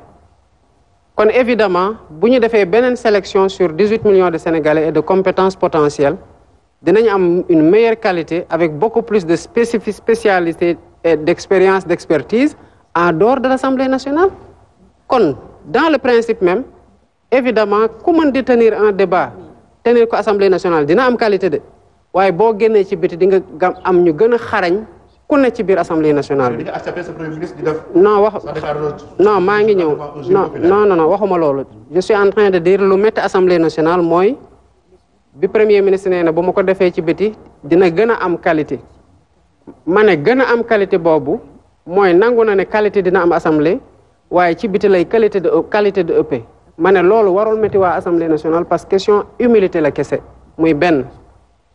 bi ci tegu mooy wax dëgg yàlla politique nag ku ne xam na nag du raayante yenn saa yi mu am ay picc yenn saa yi mu am ay xuloo wala am ay mbiicoo mbaalo loolu ak politique ñoo ànd waaye nag bu la nit waxee loolu mu metti la bul na man damay dem violer loi parce que le document d'orientation budgétaire bi ñu waroon discuter à l'Assemblée ministre de l'économie et des finances préparé ko ñu adopté ko en conseil des ministres mu dem Assemblée nationale toog 2 heures de temps ñu ñëw ne ko tëj nañ session bi doo fi def document débat d'orientation budgétaire bi pourtant loi organique bi dafa ne débat d'orientation budgétaire dafa war a am au plus tard le 30 juin loolu loi organique la bu nekkoon en matière finance publique c'est la constitution du Sénégal kon premier ministre wax na ma lu ma metti joxul kenn autorisation mu violer la constitution financière du Sénégal loolu erreur la mais bi ma ko déggee ba pare dama woo le président de l'Assemblée nationale mu ñëw ñu waxtaan ma ne ko mais defar leen seen règlement intérieur li ci nekkul woon parce que da ngeen ko dindi woon ndax premier ministre amatul woon léegi premier ministre am na delloowaat leen ko kii ñëw def déclaration de patrimoine déclaration de politique générale am loolu jarul ñu bañ a tenir débat d'orientation budgétaire réew mi ñoo ko bokk nañ ko waxtaane bu coow nag mënta ñàkk ci politique mais bu mu ñu yóbbu ci salfaañee yoon parce que waruma mais waru leen parce que yéenay voté rek yoon woo xamante ne dafay tegu ci ñun ñëpp y compris man mii kon demal waxtaana teg président de groupe parlementaire yëpp ngeen fexe jàpp bés ci nu mu gën a gaawee ngeen mais defaat la mise à jour du règlement intérieur parce que wax dëgg yàlla bu falsification amee du ñun ñu nekkoon majorité ñoo ko def waaye ngeen defaraat seen règlement intérieur premier ministre ñëw def la déclaration de politique générale ku ne xam na assemblée coowoo fa nekk bu ñëwee coow li continuer foofu parce que mënta ñàkk waxtaan nañu ci jàmm ci kaf agré dem na démb tenir nañu réunion décidé nañu mardi président de groupe yi dajewaat pour dem ci mise à jour règlement intérieur bi bu ko defee jàmm ne ñooy ci diggante bi parce que premier ministre dafa waxoon ne lundi lay def déclaration devant un jury populaire tamit askanu Sénégal la rek mais dama ko ne premier ministre teggil sa tànk gannaaw waxtaan ak assemblée bu ñu ne règlement intérieur bi amoon problème falsification dinañ ko defaat mise à jour nga may leen diir boobu semaine bii di ñëw incha allahu rabbi xanaa bu ñu waxtaanee mardi ci jàmm xanaa ñu laaj leen rek ci njëkk ak teranga falsification bi ñu corriger ko yow nga dem def sa déclaration de patrimoine kon man tooguma benn yoon waxtaan naa te gëm naa ne waa assemblée may nañ ñu ko en tout cas premier ministre may na ma ko dootul defati déclaration de politique générale populaire boobu mu ñu waxoon kon contrairement à ce que nit ñi di yaakaar liggéey naa ci li ma jàppoon na mooy sama wàll parce que sama discours 3 juin tamit 3 avril tamit dama ne woon dama bëgg nekk un président qui est au-dessus de la mêlée dessus de la mêlée nag mooy bu problème amee da ngay xool naka ngay waxtaane ku ne ci lu mu jàppoon moom mooy dëggam pour mën a réconcilier les positions parce que en fait après tout ay sénégalais lañu rek ay mbokk lañu te Sénégal kese moo compté te wax dëgg yàlla traversé nañu ay multi yoo xamante ne tey bu ko jarul nañ ko moytu waaw politique c'est pas un long fleuve tranquille les enjeux autour de la conquête de la conservation du pouvoir lu ci yàlla xam doy na du Sénégal kese moo am spécificité boobu mais je m'attends à ce que ñun les hommes politiques tamit ñu am la hauteur d'esprit ICO tamit à la hauteur de notre peuple qui est un grand peuple pour yenn yi ñu def l'économie de certains débats qui peuvent se révéler inutiles bi ci des nag am nga question aussi ci situation politique bi ba tey jëmale ci diggante président ak premier ministre. bon il faut que Sénégalais xam tamit sama diggante ak premier ministre. xam ngeen bu ngeen xoolee xëy na bàyyiwuñ ci xel depuis quand lañ commencé di wax que le premier ministre lorgne le fauteuil du président de la République daan ngeen dégg loolu daan ngeen fa dégg coup d'état rampant ci diggante premier ministre ak président de la République. alors man mënuma fonctionner noonu bëgguma fonctionner noonu xalaatuma fonctionner noonu xam lan moo tax parce que bu dee lorgne fauteuil je l'encourage à non pas lorgner le fauteuil mais à regarder le fauteuil clairement moom le premier ministre parce que 10 ans ngi nii ci gannaaw may xeex pour mu toog ci fauteuil bi te bàyyiwuma nag te duma mës a bàyyi pour mu leer dama ko yéene parce que xam ko dem ko yéene parce que xam ne mën na ko dem ko yéene parce que Sénégal laa yéene jàmm donc loolu dafa war a leer d'abord mënuma am mbiicoog mbaaloo ak mon premier ministre pour problème mu ay def may def de l'ombre ay def parce que j'ai évolué sous son ombre pendant 10 ans di xeex en toute loyauté gis nga loyauté boobu moom ma koy delloo ba mu mat sëkk parce que ku ñu yar la ku gëm yàlla la ku am principe la te du lu muy xeex pour coobare boppam waaye li ko amal solo mooy pour réew mi jëm kanam muy benn topp leen ma tamit ci sama wax bi ma génnee kaso dem hôtel Azalaï def sama conférence de presse conjointe ak moom lan laa waxoon j'ai repris des recommandations de la CNRI parce que Sénégal qu'on le dise ou pas man ni ma ko doon waxee démb laa koy wax tey le président de la République a trop de pouvoir dumaa ko waxoon fekk ne ko ma président tey laa ko gën a mën a wax le président de la République a trop de pouvoir lors de la réforme de la Constitution on avait institué le gouvernement pour mu nekk une institution mais ça n'a pas rééquilibré les pouvoirs ni au sein de l'exécutif ni entre l'exécutif le législatif et le judiciaire bu ñu bëggee nag def des réformes bu mu nekk position bi ñu ci am dafa nekk position de circonstance ŋàññi ku lu ne mu wóor la ne lii xam nga ne du yoon nga di ko ŋàññ ba dem toog mu avantage la nga génn ci baset wi man je ne suis pas comme ça parce que ma personne elle peut pas être plus importante que les aspirations du peuple sénégalais encore moins pour le Sénégal maintenant li nit ñi xaar nag au-delà de li ñuy wax ni bu dee opposition bi man dem leen di sant te ku ci ne ci ñoom na xam ne lu muy wax maa ngi koy dégg xam lan moo tax parce que gëm naa ne même ñiy wax sax pour opposer wu kese bés dina ñëw ñu wax loo xamante ne dëgg la ak njëriñ la te bu boobaa dama koy jël doxal ko pour njëriñu askanu Sénégal mais bu dee seen agenda nag mooy ñoom ñaar tôt ou tard dañu am problème ñaar ñi ànd di ñooy am problème que mu nekk jëkkër ak jabar mag ak rak papa ak doom yaay ak doom xarit seytaane fu ne lay dugg mais dinaa raconter rek une petite anecdote man le premier ministre du woon sama xarit du woon sama xarit de déedéet mais avant ñuy génn kaso bu ñu commencé may pour ñu togg ci lañ waxtaan ci situation bii nit ñi di wax mu wóor ma ne li ko mën a def rek mooy kii ñëw wax fii dem wax fële wala di wax fii di wax fële en tout cas ñi compter par exemple pour pousse ma ba ma gis sama bopp moom nañu noppal man je suis pas comme ça je suis quelqu'un de très lucide de très froid et de très humble kenn mënul di wax président premier ministre daf lay def de l'ombre nangam daf lay def parce que nekkoon naa sous son nom te tey maa ko yilif te nangu na ko kon loolu c'est pas un problème maintenant mu des lan mooy est-ce que nit mën na dem wax fee nit dem wax fee est-ce que réeroo nañ non du ñu réeroo parce que dañuy waxtaan tout le temps et c'est qu'on a décidé ci kaso bu ñu waxtaanee xool situation bi tey ma ne ko c'est vrai c'est des risques mais peut-être y a une solution mu ne ma laquelle ma ne ko nañ nekk xarit mu ne ma kon nekk ñu woon xarit ma ne ko non dañu doon ànd sur un projet en toute loyauté mais ne ko woon sama xarit miinoon naa la nag daan naa la bàyyi xel di la déglu mais ne ko woon sama xarit donc fu mu nekk ne avant ñu doon génn kaso kii nekk président kii nekk premier ministre ay xarit lañ au-delà de ça man sama doom këram la yendu tey te moom moo ñëw dem jël ki ne da koy jël si. Mamadou Dia ay xarit lañu woon aussi ah. Senghor ak Mamadou Dia ay xarit lañu woon. non mais wax naa la mooy xëy na ñooñu dañoo yàgg nekk xarit avant ñuy kii nag dañu nekk xarit juste avant li. sur cette question monsieur le président da nga ni te wax nga ko également sa biir programme nga jàpp ni président de la République bu Sénégal dafa bëri pouvoir. mais suñu demee ba koy wàññi itam dafa am si ay textes yi nga xam ni peut-être moom moo ko war a def. est-ce que tey jëlee foofu la ñu toll maanaam est-ce que da nga ndell lenn say pouvoir jox ko jamono jëlee wala déet. non c'est pas encore fait parce que ça nécessite des réformes mais je le dis c'est quand il veut nee naa ko. mais justement monsieur le président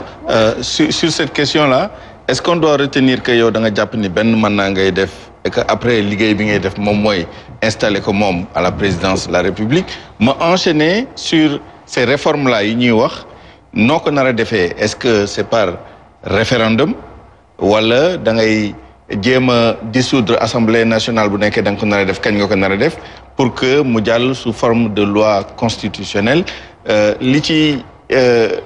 ëpp solo daal moom mooy que ni jàpp nañ ni régler nga problème bi ñu ngi koy doog a xam tey jii nii mais surtout ban plan nga am justement pour installer monsieur Ousmane Sonko qui est un premier ministre boo xam ne doole bu mu am bi rare na ñu gis ko fii ci Sénégal. pour mu nekk à la présidence. toog ci fauteuil bi ni nga ko waxee non distinguer leen ñaari mbir. le premier ministre amul benn doole. parce que prérogative bi constitution bi mooy ne lii le président di def lii le premier ministre di def. tey boo demee ci constitution bi le premier ministre est très faible. loolu changé wul ci diggante bi constitutionnellement le premier ministre est faible. ça dans le texte. li doole bi mu am ñaara ko waral boo bëggoon def nit président de la république ba am ko premier ministre doo sant yàlla xanaa nga jékki-jékki changer gis sa bopp bëgg leneen quoi mais bu dee raisonnablement koo bëggoon def président mu moom lépp tey lépp yàlla defee mbir mi ne yow nga mën a compter ci moom mu nekk premier ministre mais da ngay xam lan nga am nga téye ko fukk loxo ak juróom-ñaar ça c'est une question de raison naturelle quoi benn j'avais dit que dañoo war a wàññi les pouvoirs du président yokkal ko le premier ministre pour équilibrer au sein de l'exécutif instant yi nii rôle bu lu mu amee nii xam lan moo ko may sa stature nga bëgg ko nag nga bañ ko eh bien voilà celui qui élit une liste de titulaires de députés nga bëgg ko nga bañ ko voilà quelqu'un qui dit dem leen falke en 10 jours ñu génn battre campagne ñëpp a dégg ko voilà quelqu'un qui koo xam dañ ko teg lu ne il a résisté entraîné ay nit pour luy changer réew mi mais loolu même su ma ci bëggoon tëj sama bët sax su ma ci tëjee sama bët sama xel di ko gis te man soxoruma vis-à-vis de moom ni vis-à-vis de personne nee naa la tey laa ko gën a yéene mu nekk président de la république waxuma ndaa nag xanaa président bu toog ñetti weer 100 jours nga bëgg mu wax ci waxu mandat xanaa bëgg coowal journaliste kese la waaye yéenawul maana te duma ci teel a wax de gars yi dinañ ko xaar lu yàgg duñ ko dégg de maintenant yan pexe laa am instant yi nii man il fait un excellent travail formidable bu fekkee ne j'ai pu sur le plan international dox agenda bi ma dox te dara sooxewul ci réew mi c'est parce que dama am premier ministre bu mel ni moom sama gannaaw mu wóor ma ne que lu ma bàyyi ci loxo mel na maa ko téye sama loxo wala sax ni ko gën la koy téye je suis très serein parce que j'ai le meilleur des premiers ministres de l'histoire du Sénégal loolu laa jàpp te gis nga noonu li ma ko jàppee noonu laa koy fonkee nag ak lépp loo xamante ne moom ma koy wax beneen bi nag Souleymane gis nga boo amee koo xam ne ragalu laa wax dëgg xool lu la neex te bëgg na la ba nga xam ne kii bëgg na la teg na la fu sori won la ko du benn yoon du ñaari yoon dañ koy bàyyee nopp man Ousmane soxlaatul won ma dara pour ma xam fan laa nekk ci fan la ma teg 2021 damaa toog ba étau bi commencé resserré wu trop autour de moi beaucoup de filature ma ne naa dem village seeti samay waajur balaa may ñëwaat parce que boo moytul buñ ma jàppee mën na yàgg du ma leen gis may ñibbi si mu woo ma ne ma dañ maa wax ne ñu ngi lay filé waaye jubalal sama kër ba kenn fekk la fi ma ne ko man sama kër laay jubal parce que bu dee dañ maa war a jàpp autant nga bañ am problème sa kër ma indil la ko 2021 2023 moom moo ma njëkk a woo nee ma dégg naa ne ñu ngi lay seet pour arrêter la waaye man maa ngi ñëw foofu ma ne ko boo fi naree ñëw ma dem léegi jox jébal sama bopp dikk soxlawuma paternalisme boobu c'est pas un paternalisme c'est un excès d'affection bu mu am ci man nga am loolu nu mu métti fii mooy salle conseil des ministres maag moom fee la ñuy nekk le conseil des ministres passé bi ñëpp a demee def nañu lu mat 2 heures de temps fii di waxtaan muy wax lu mu jàpp ne mooy dëgg may wax li mu jàpp ne mooy dëgg parce que bi may nekk sax secrétaire général wala avant ci biir parti bi man li ma xalaat laa ko doon wax du ma xool lu ko neex ak lu ko neexul dañoo habitué de am des divergences normales entre nous ci waroo kaddu parce que divergence yooyu yëpp c'est comment rechercher la meilleure idée et la meilleure solution au problème que nous sommes en train d'adresser kon ñiy xaar loolu moom mën nañ maxee fu ñu nekk wax dëgg yàlla mais du demee niñ ko yaakaare de. Alors président ñu ngi gis ne conseil supérieur de la magistrature bañ la déggee nga àddu ci ba noppi lañ dégg daal mooy nii wii nii non bu président Macky Sall leerul daal ci suñu bopp ñu bëgg a xam da ngay génn wala da ngay toog sénégalais yi bëgg nañu leeral beneen ponk bi mooy déclaration de patrimoine ñu ngi koy xaar boobu itam ñi ngi naan kaña la ko conseil constitutionnel di fësal sa bos en tout cas ndax moo yitteel ñu bëri ñu xool tolluwaay bi ci mujj bi dinaa ko ci ñambaas rek muy wàllu foncier ndax mënoo fi toog te duñ la ko laaj gis nañ ni suuf nekk na loo xamante ne jafe-jafe la ba premier ministre ba mu demee fu mel ni Mbourkat wax na ñi récupérer nañ lu toll ci 7000 parcelles 7000 parcelles yooyu état daf ko récupérer dédommagé ña ko moomoon wala ñu xam beneen bi mooy littoral bi commission ad hoc bi nga xam ni teg nañ ko bu ñu noppee ci liggéey bi dañuy xalaat ñu raser yenn ci construction yi wala yi fa des ci ruq yi daal foofu la ñu war a jaar ngir mën a bénéficier ci géej gi. D'abord pour conseil supérieur de la magistrature dama gëm ne justice bi elle est rendue au nom du peuple moo tax bu ñuy def assise ñëpp la ñuy woo y compris les détenus ñëpp la ñuy woo y compris ñi nga xamante ne tàmmuñu di leen woo ci bu ñu doon wax loo xamante ne dafa soxal réew mi. Cette gouvernance constructive, inclusive, participative, moo ñuy may ñu retenir les meilleures solutions parce que su ma sañoon problème bu ñu identifier ba toog ci ba waxtaan mu nekk bu féetee boor ñu dem songi beneen. Conseil supérieur de la magistrature sama entourage laa ci njëkk a waxtaanal ci bi débat yi commencé parce que chaque jour dañ ma doon defal le rapport journalier. ma ne ci kenn yow xam nga lan moo nekkoon sama position ci conseil supérieur de la magistrature ndax ñëw nga fekk ma kaso bu ngeen demee ngeen laaj ko Aliou Tine dafa ñëw ma ne ko seede ngay doon ci man lii laa xalaat ci conseil supérieur de la magistrature ma ne ko ma ne leen dund naa 44 ans siège yu ma conseil supérieur de la magistrature donc mën naa dundaat 44 ans du ma fa siège donc du obsession personnelle ci man ma siège yu conseil supérieur de la magistrature parce que gëm naa ne conseil des ministres moo gën a kawe conseil supérieur de la magistrature mais lu tax ñu ne woon président dafa war a génn conseil supérieur de la magistrature lan moo tax quel était l'objectif mooy pour garantir l'indépendance des magistrats oui ou non oui léegi ces mêmes magistrats là ne déedéet président bul dem te ñoom bëgg nañoo indépendant je dis nañu bàyyi xel li tax ñoom ñu ne président desal ce que je suis en train de dire mais personnellement toog conseil supérieur de la magistrature ak bañ faa toog laa yemale mais les 1 mois que j'ai pris mobiliser tous les services de l'État tous mes collaborateurs pour enquêter sur beaucoup de postes sur quel est le profil de magistrat qu'il faut y mettre ba démb maag premier ministre liggéey nañ ci jusqu'à minuit mu doog a ñibbi su ma génnee conseil supérieur de la magistrature il faut bien que quelqu'un fasse ça kan lay nekk ak yan garantie lay am ne dina ko def ni mu koy defee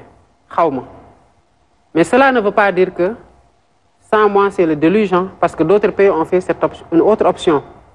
mais je dis que puisque indépendance magistrat la ñuy bëgg te magistrat yi bëgg nañoo indépendant bu magistrat yi ne na président des na leen président déglu parce que su ma génnee c'est pas Pierre-Edouard qui va être indépendant c'est juste ce que je dis maintenant au moment où on me remettait le rapport j'ai pas encore lu les arguments des tenants de Natog et les arguments des tenants de Nadem. Toujours est-il que les assisards ont convenu d'une chose. Moi, conseil supérieur de la magistrature, même si le président de ces waratul nek rek question de président ak magistrat yi que amna yenen sénégalais yo xamantene war nañoo dugg ci biir conseil supérieur de la magistrature. Et sous ce registre là, awma ci problème parce que def naa ko avec le COS-Petrogaz, j'ai signé un décret la semaine dernière pour davantage ouvrir le COS-Petrogaz. J'ai mis aujourd'hui des représentants de la communauté universitaire. J'ai mis des représentants des syndicats, des organisations syndicales. Ñaar sax. J'ai mis des organisations, un représentant de l'Ordre national des experts du Sénégal. Et j'ai dit, parce que nous avons un représentant de l'opposition, nous savons qu'il fallait. J'ai dit, le candidat arrivé à la dernière élection, deuxième, voilà comment désigner. Et qui le parti ou la coalition de partis politiques qui est la mieux représentée à l'Assemblée nationale, plus le représentant de l'Assemblée nationale en tant que institution. Que le Conseil supérieur soit ouvert, il le sera. Avec ou sans moi, il le sera. Maintenant, décider de rester ou pas, j'attendrai de lire les arguments, parce que je venais de recevoir le rapport. Je ne l'ai pas encore lu, je n'ai pas encore vu les arguments de Nadem et les arguments de Togo. Mais ceux qui sont dont mon départ est censé garantir leur indépendance, quand ils disent le président Togo, en toute froideur, en toute lucidité, avec le recul qu'il faut, je veux entendre ces arguments-là et voir le poids qu'ils donnent. Si c'est des arguments qui me convainquent, je resterai. Si c'est des arguments qui ne me convainquent pas, j'en partirai. C'est aussi simple que ça pour moi. Beaucoup d'observateurs, les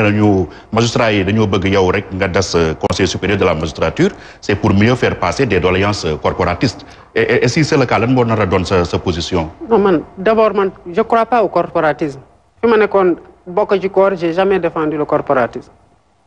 Je ne crois pas au corporatisme. Ensuite, pourquoi? Mais la démarche des assises, est-ce que les magistrats sont non.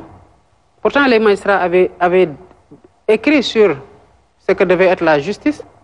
Mais j'ai appelé les journalistes, la convention des jeunes reporters a été invitée, les détenus, les ordres professionnels, les membres des assises. Donc, je crois foncièrement que la justice étant rendue au nom du peuple est une affaire du peuple.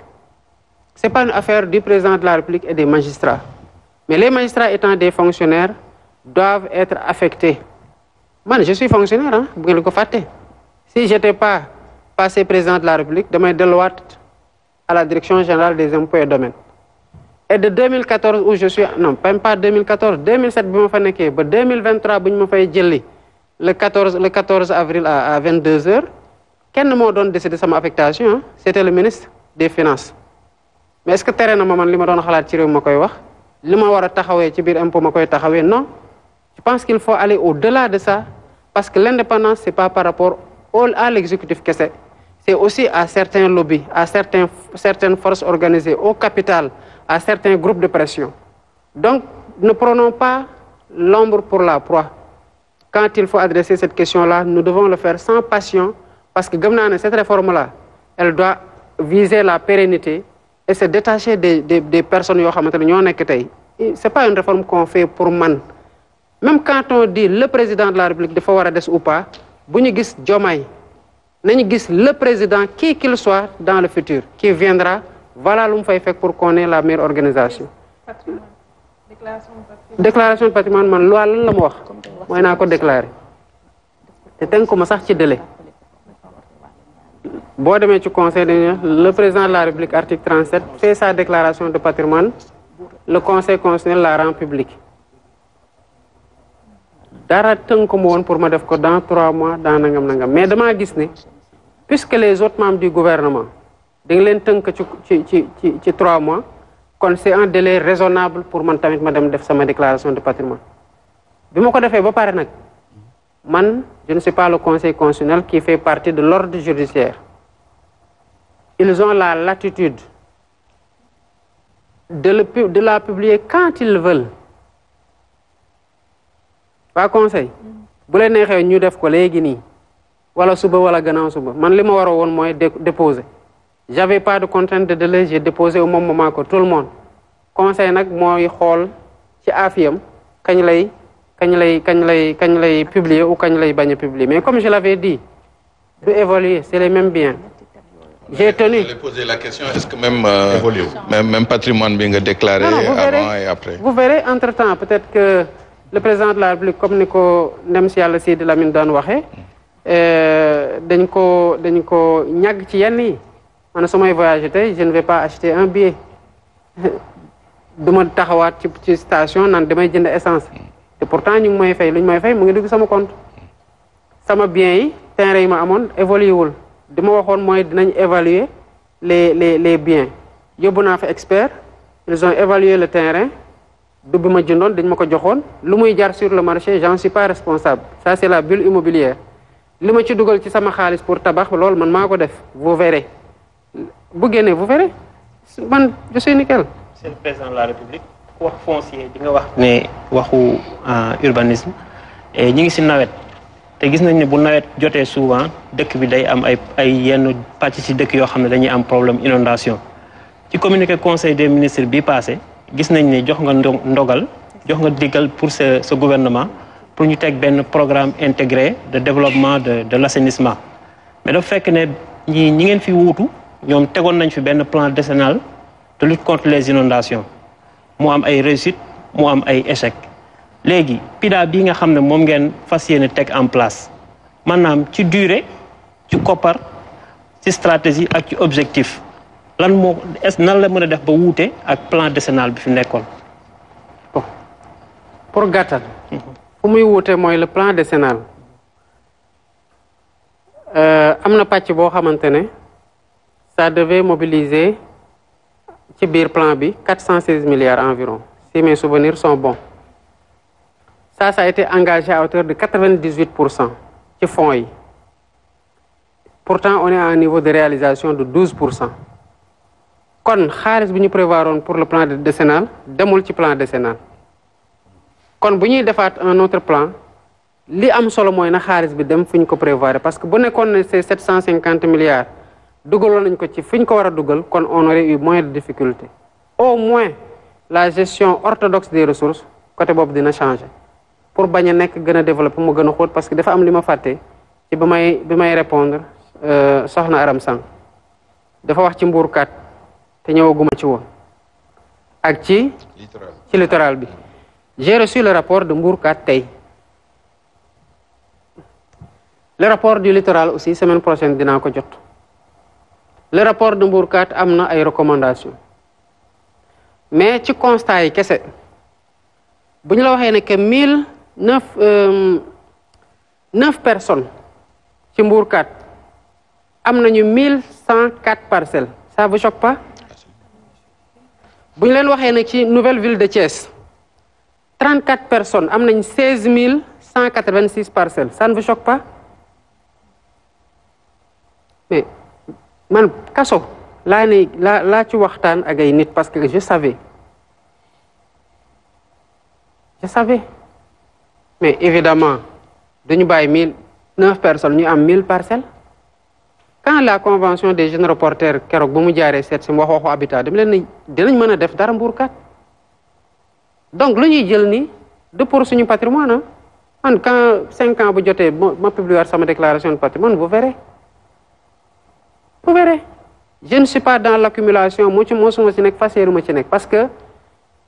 à titre d'exemple bi may fàllu gis ngeen sama compte pourtant noonu la toll j'étais diablement heureux et je veux rester diablement heureux même sans argent parce que fi ma ko weer bokkut ak nekkul ci xaalis mais justice sociale nag dafa waroo ak un groupe de 9 personnes am junni parcelle ak téeméer ak ñeent wala fanweer ak ñeenti nit am fukki junni parcelle ak juróom benn ak téeméer ak juróom ñett fukk ak juróom benn qu'est-ce qu'on va faire de ça? On va refaire le plan et on va aller vers une distribution plus équitable parce que problème ressources Sénégal d'abord c'est un problème de de répartition juste ñii nii nekk di coow yëpp nekk ci opposition bi ñu bëri ci ñoom man je sais ce que su ma leen di gis ñuy wax xam naa ne askan wi soxalu leen parce que bu leen askan wi soxaloon duñ nangu di am ay 13 hectares ay 50 hectares ay 200 hectares ay 1 hectare sax 1 hectare c'est 43 parcelles pourquoi kenn nit parce que jege na nguur war a am 1 hectare 43 parcelles yoo xamante ne day dem jaay ji ko yeneen sénégalais te li ko may kese mooy jege nga nguur mu ne la andil sa carte d'identité booy baal ñu jox la 1 hectare c'est ce qu'on cherche à réparer à Mbour 4 et dans la nouvelle ville de Thiès injustice la littoral bi aussi kazalika nit ñi egg nañu fi ba bâtiment état am nga xam ne pour nga jox ko nit le patrimoine bâti da nga war a dem assemblée nationale ñu voter loi nga doog am autorisation pour dindi ko nit ñi dañuy dem fekk bâtiment bu màgget mais c'est bâti defal li loo wax mais dañuy bàyyi bu guddi ñu ruuj bâtiment bi mu nekk un terrain nu ñu ne c'est un terrain nu kenn occupé ko ça appartient à l'État ñu defal ci ay nit bàyyi déjà bu ñu xamee ne daanu nañu ci la ñu def annulation ay kii yu bëri mu delluwaat dans le patrimoine de la SOGEPA et il y a encore énormément de choses à récupérer c'est pas pour jël ko distribuer waat ko waa nguur gi de mais ça doit aller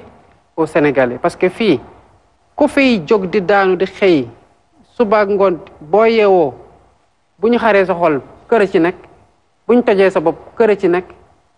loo mën wax boo ko waxee boo ko waxul kër ngay xalaat c'est une sécurité dañ ko war a yombalal Sénégalais yi ba pare yéwén ci nuñ koy joxee mu ànd ak maandute maanaam que les gens aient la même chance d'y accéder parce qu'on sait à quel point c'est difficile d'accéder à la propriété loolu moo tax bu ñuy def on a réduit le ciment te dinañ ci defaat ay jéego yu bëri gën a gunge nit ñi à l'accès ci accès à logement parce qu'ils méritent ça les Sénégalais c'est juste le but de l'exercice sur le littoral c'est la même démarche keroog premier ministre mu ngi ñëw fii Anse Bernard di ko wax ñaata nit ñooy dem Anse Bernard li ñuy wax duñ ko weddi ils ont découpé et ça a été des histoires de 4000 5000 mais bon du ñi ko def sax ñooñu gën a intéressé de base on se dit alhamdulilah ci bu ñu eggsee ba mën a defar yenn yi parce que am na yoo xamante ne malheureusement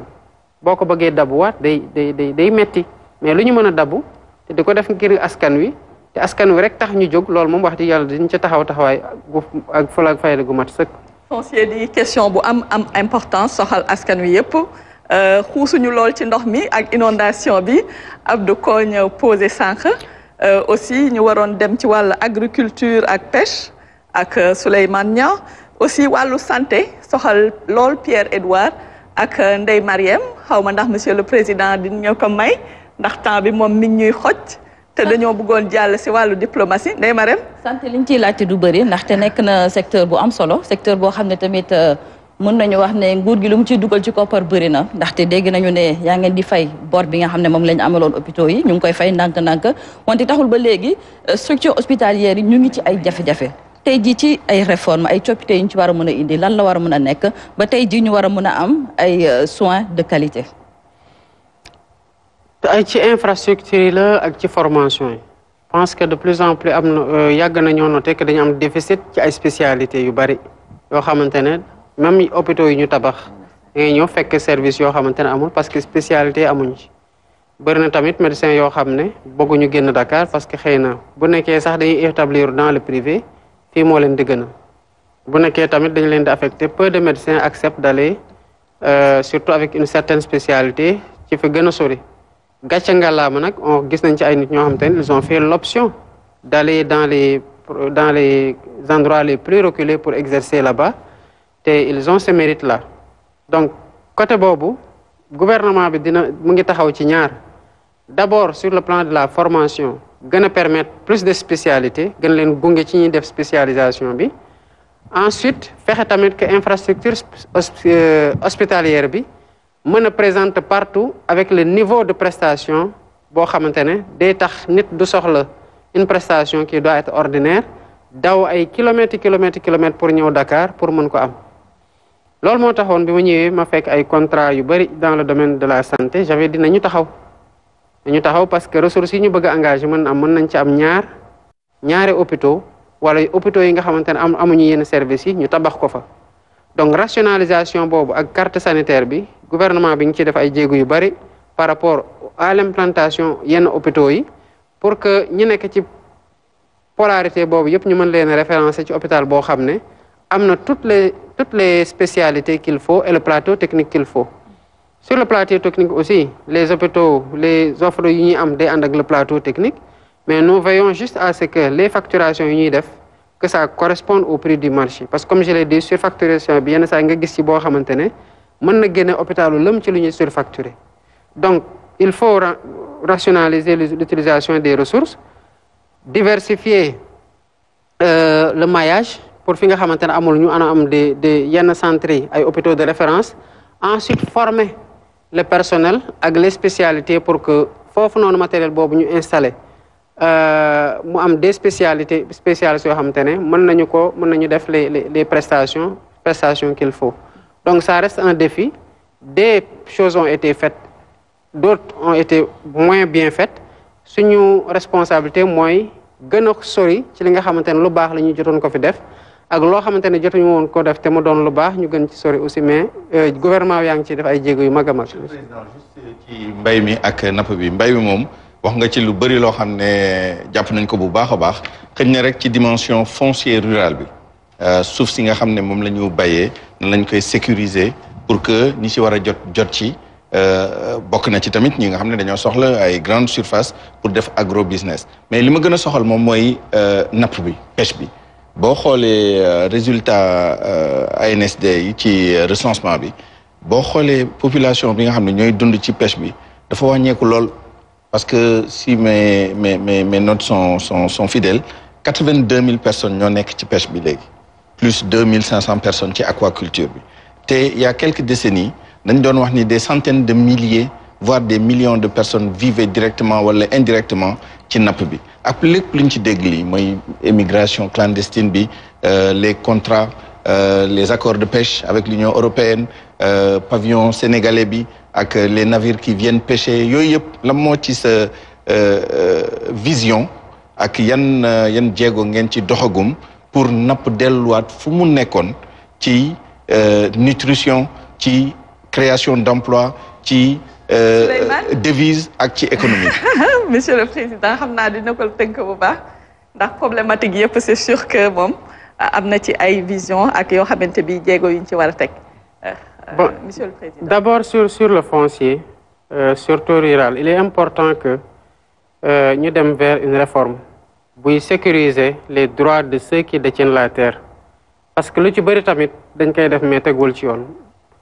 Mënuñu bàyyi ñoo xamante ne fekk nañ ñoo tey suuf si depuis ay 100 ans 150 ans bu ñu laajee papier ñu ne leen mënoo am parce que c'est le domaine national. Mais bu ñu ko bëggee jox nit dinañ ko immatriculer defal ko ci bàyyi. defal ko ci même titre foncier souvent même fekk na la mise en valeur n'est pas encore faite loolu bu ñu ko mënee defal nit war nañ ko mën a defal ku yore suuf soosu pendant des décennies te bu ñu ko defoon rek suuf si commencé nekk xaalis bu ñu mën a dem garantir en banque mais surtout ñu bëgg a def agrobusiness bëgg de grande surface comme vous dites il faut que ñu am générosité wu xam ne mënuñoo béy ci ndox mënuñoo béy ci ngelaw kon la ressource première pour béy suuf la léegi boo ñëwee foo xamante ne amoo suuf mais au lieu que ngay foqati suuf si mais bokkal ak ñi fa nekk ñu apporter suuf si nga apporter le capital ngeen installé ñoom ñu fay liggéey nga di leen fay parce que ñu ngi liggéey mais ñu am dara tamit parce que ñoom ñoo apporté woon suuf si bu ñu defoon lii rek coow lu bari li ngay gis nii wàññeeku mais da ngay fekk ay nit ñuy béy yaakaar loolu kese yow nga yaakaar leneen ba mu génnee leneen ci xaalis nga ñëw na non damaa soxla si parce que suuf si defuñu ci dara fekk da nga fa jaar noor mais boo fa jaaroon nawet fekk fa dara ne ko fa ci noor gi parce que les ndox amu fa woon te loolu moo tax le ministre de l'agriculture bu dee wër di def ay coopératives di ko développer mais en fait parce que dañoo gëm ne que c'est les petites exploitations familiales agricoles mooy la solution à l'autosuffisance alimentaire et à la modernisation de l'agriculture mais day laaj un accompagnement ci exploitation yooyu pour que suuf si ñu mën ko valoriser ba pare mën ko garantie mu mën a génnee xaalis ñooñu mën a bën teen wala ñu def yenn installation yi pour béy parce que xam nañu ko bëgg nañu ko te moom la ñu yaakaar il leur manque juste de l'argent donc des fois ñuy def loolu il faut que ñu nangoo di collaborer ak ñi moom suuf si te ñu yéene leen tamit que suuf si bañ a génn seen loxo définitivement rek ñu nekk ay ouvriers agricoles mais qu'ils soient des agripreneurs qui vont aller en jointe venture avec les détenteurs du capital loolu mooy côté foncier bi ci des c'était napp bi je crois que suñu gouvernement bi tamit def na jéego ci transparence déjà publier tous les navires yoo xamante ne ñu ngi au large de nos côtes de pêche beneen jéego bu ñu def mooy peut-être du ci loo xamante ne gouvernement bi communiqué na ci mais arraisonné nañu ay bateau yu bari lan moo ko waraloon parce que dañu leen wax ne yéen ci lu ñu signé ak yéen fii ba tant de kilomètres waru leen fa napp parce que dañu ko bëgg a bàyyil suñu nappkat yi ñoom yenn saa ñu bàyyi foofu ñëw ba ci foofu li nappkat yi war a napp ñu raasaatu ko ba pare dem ci foo xamante ne nappkat yi mënuñu faa egg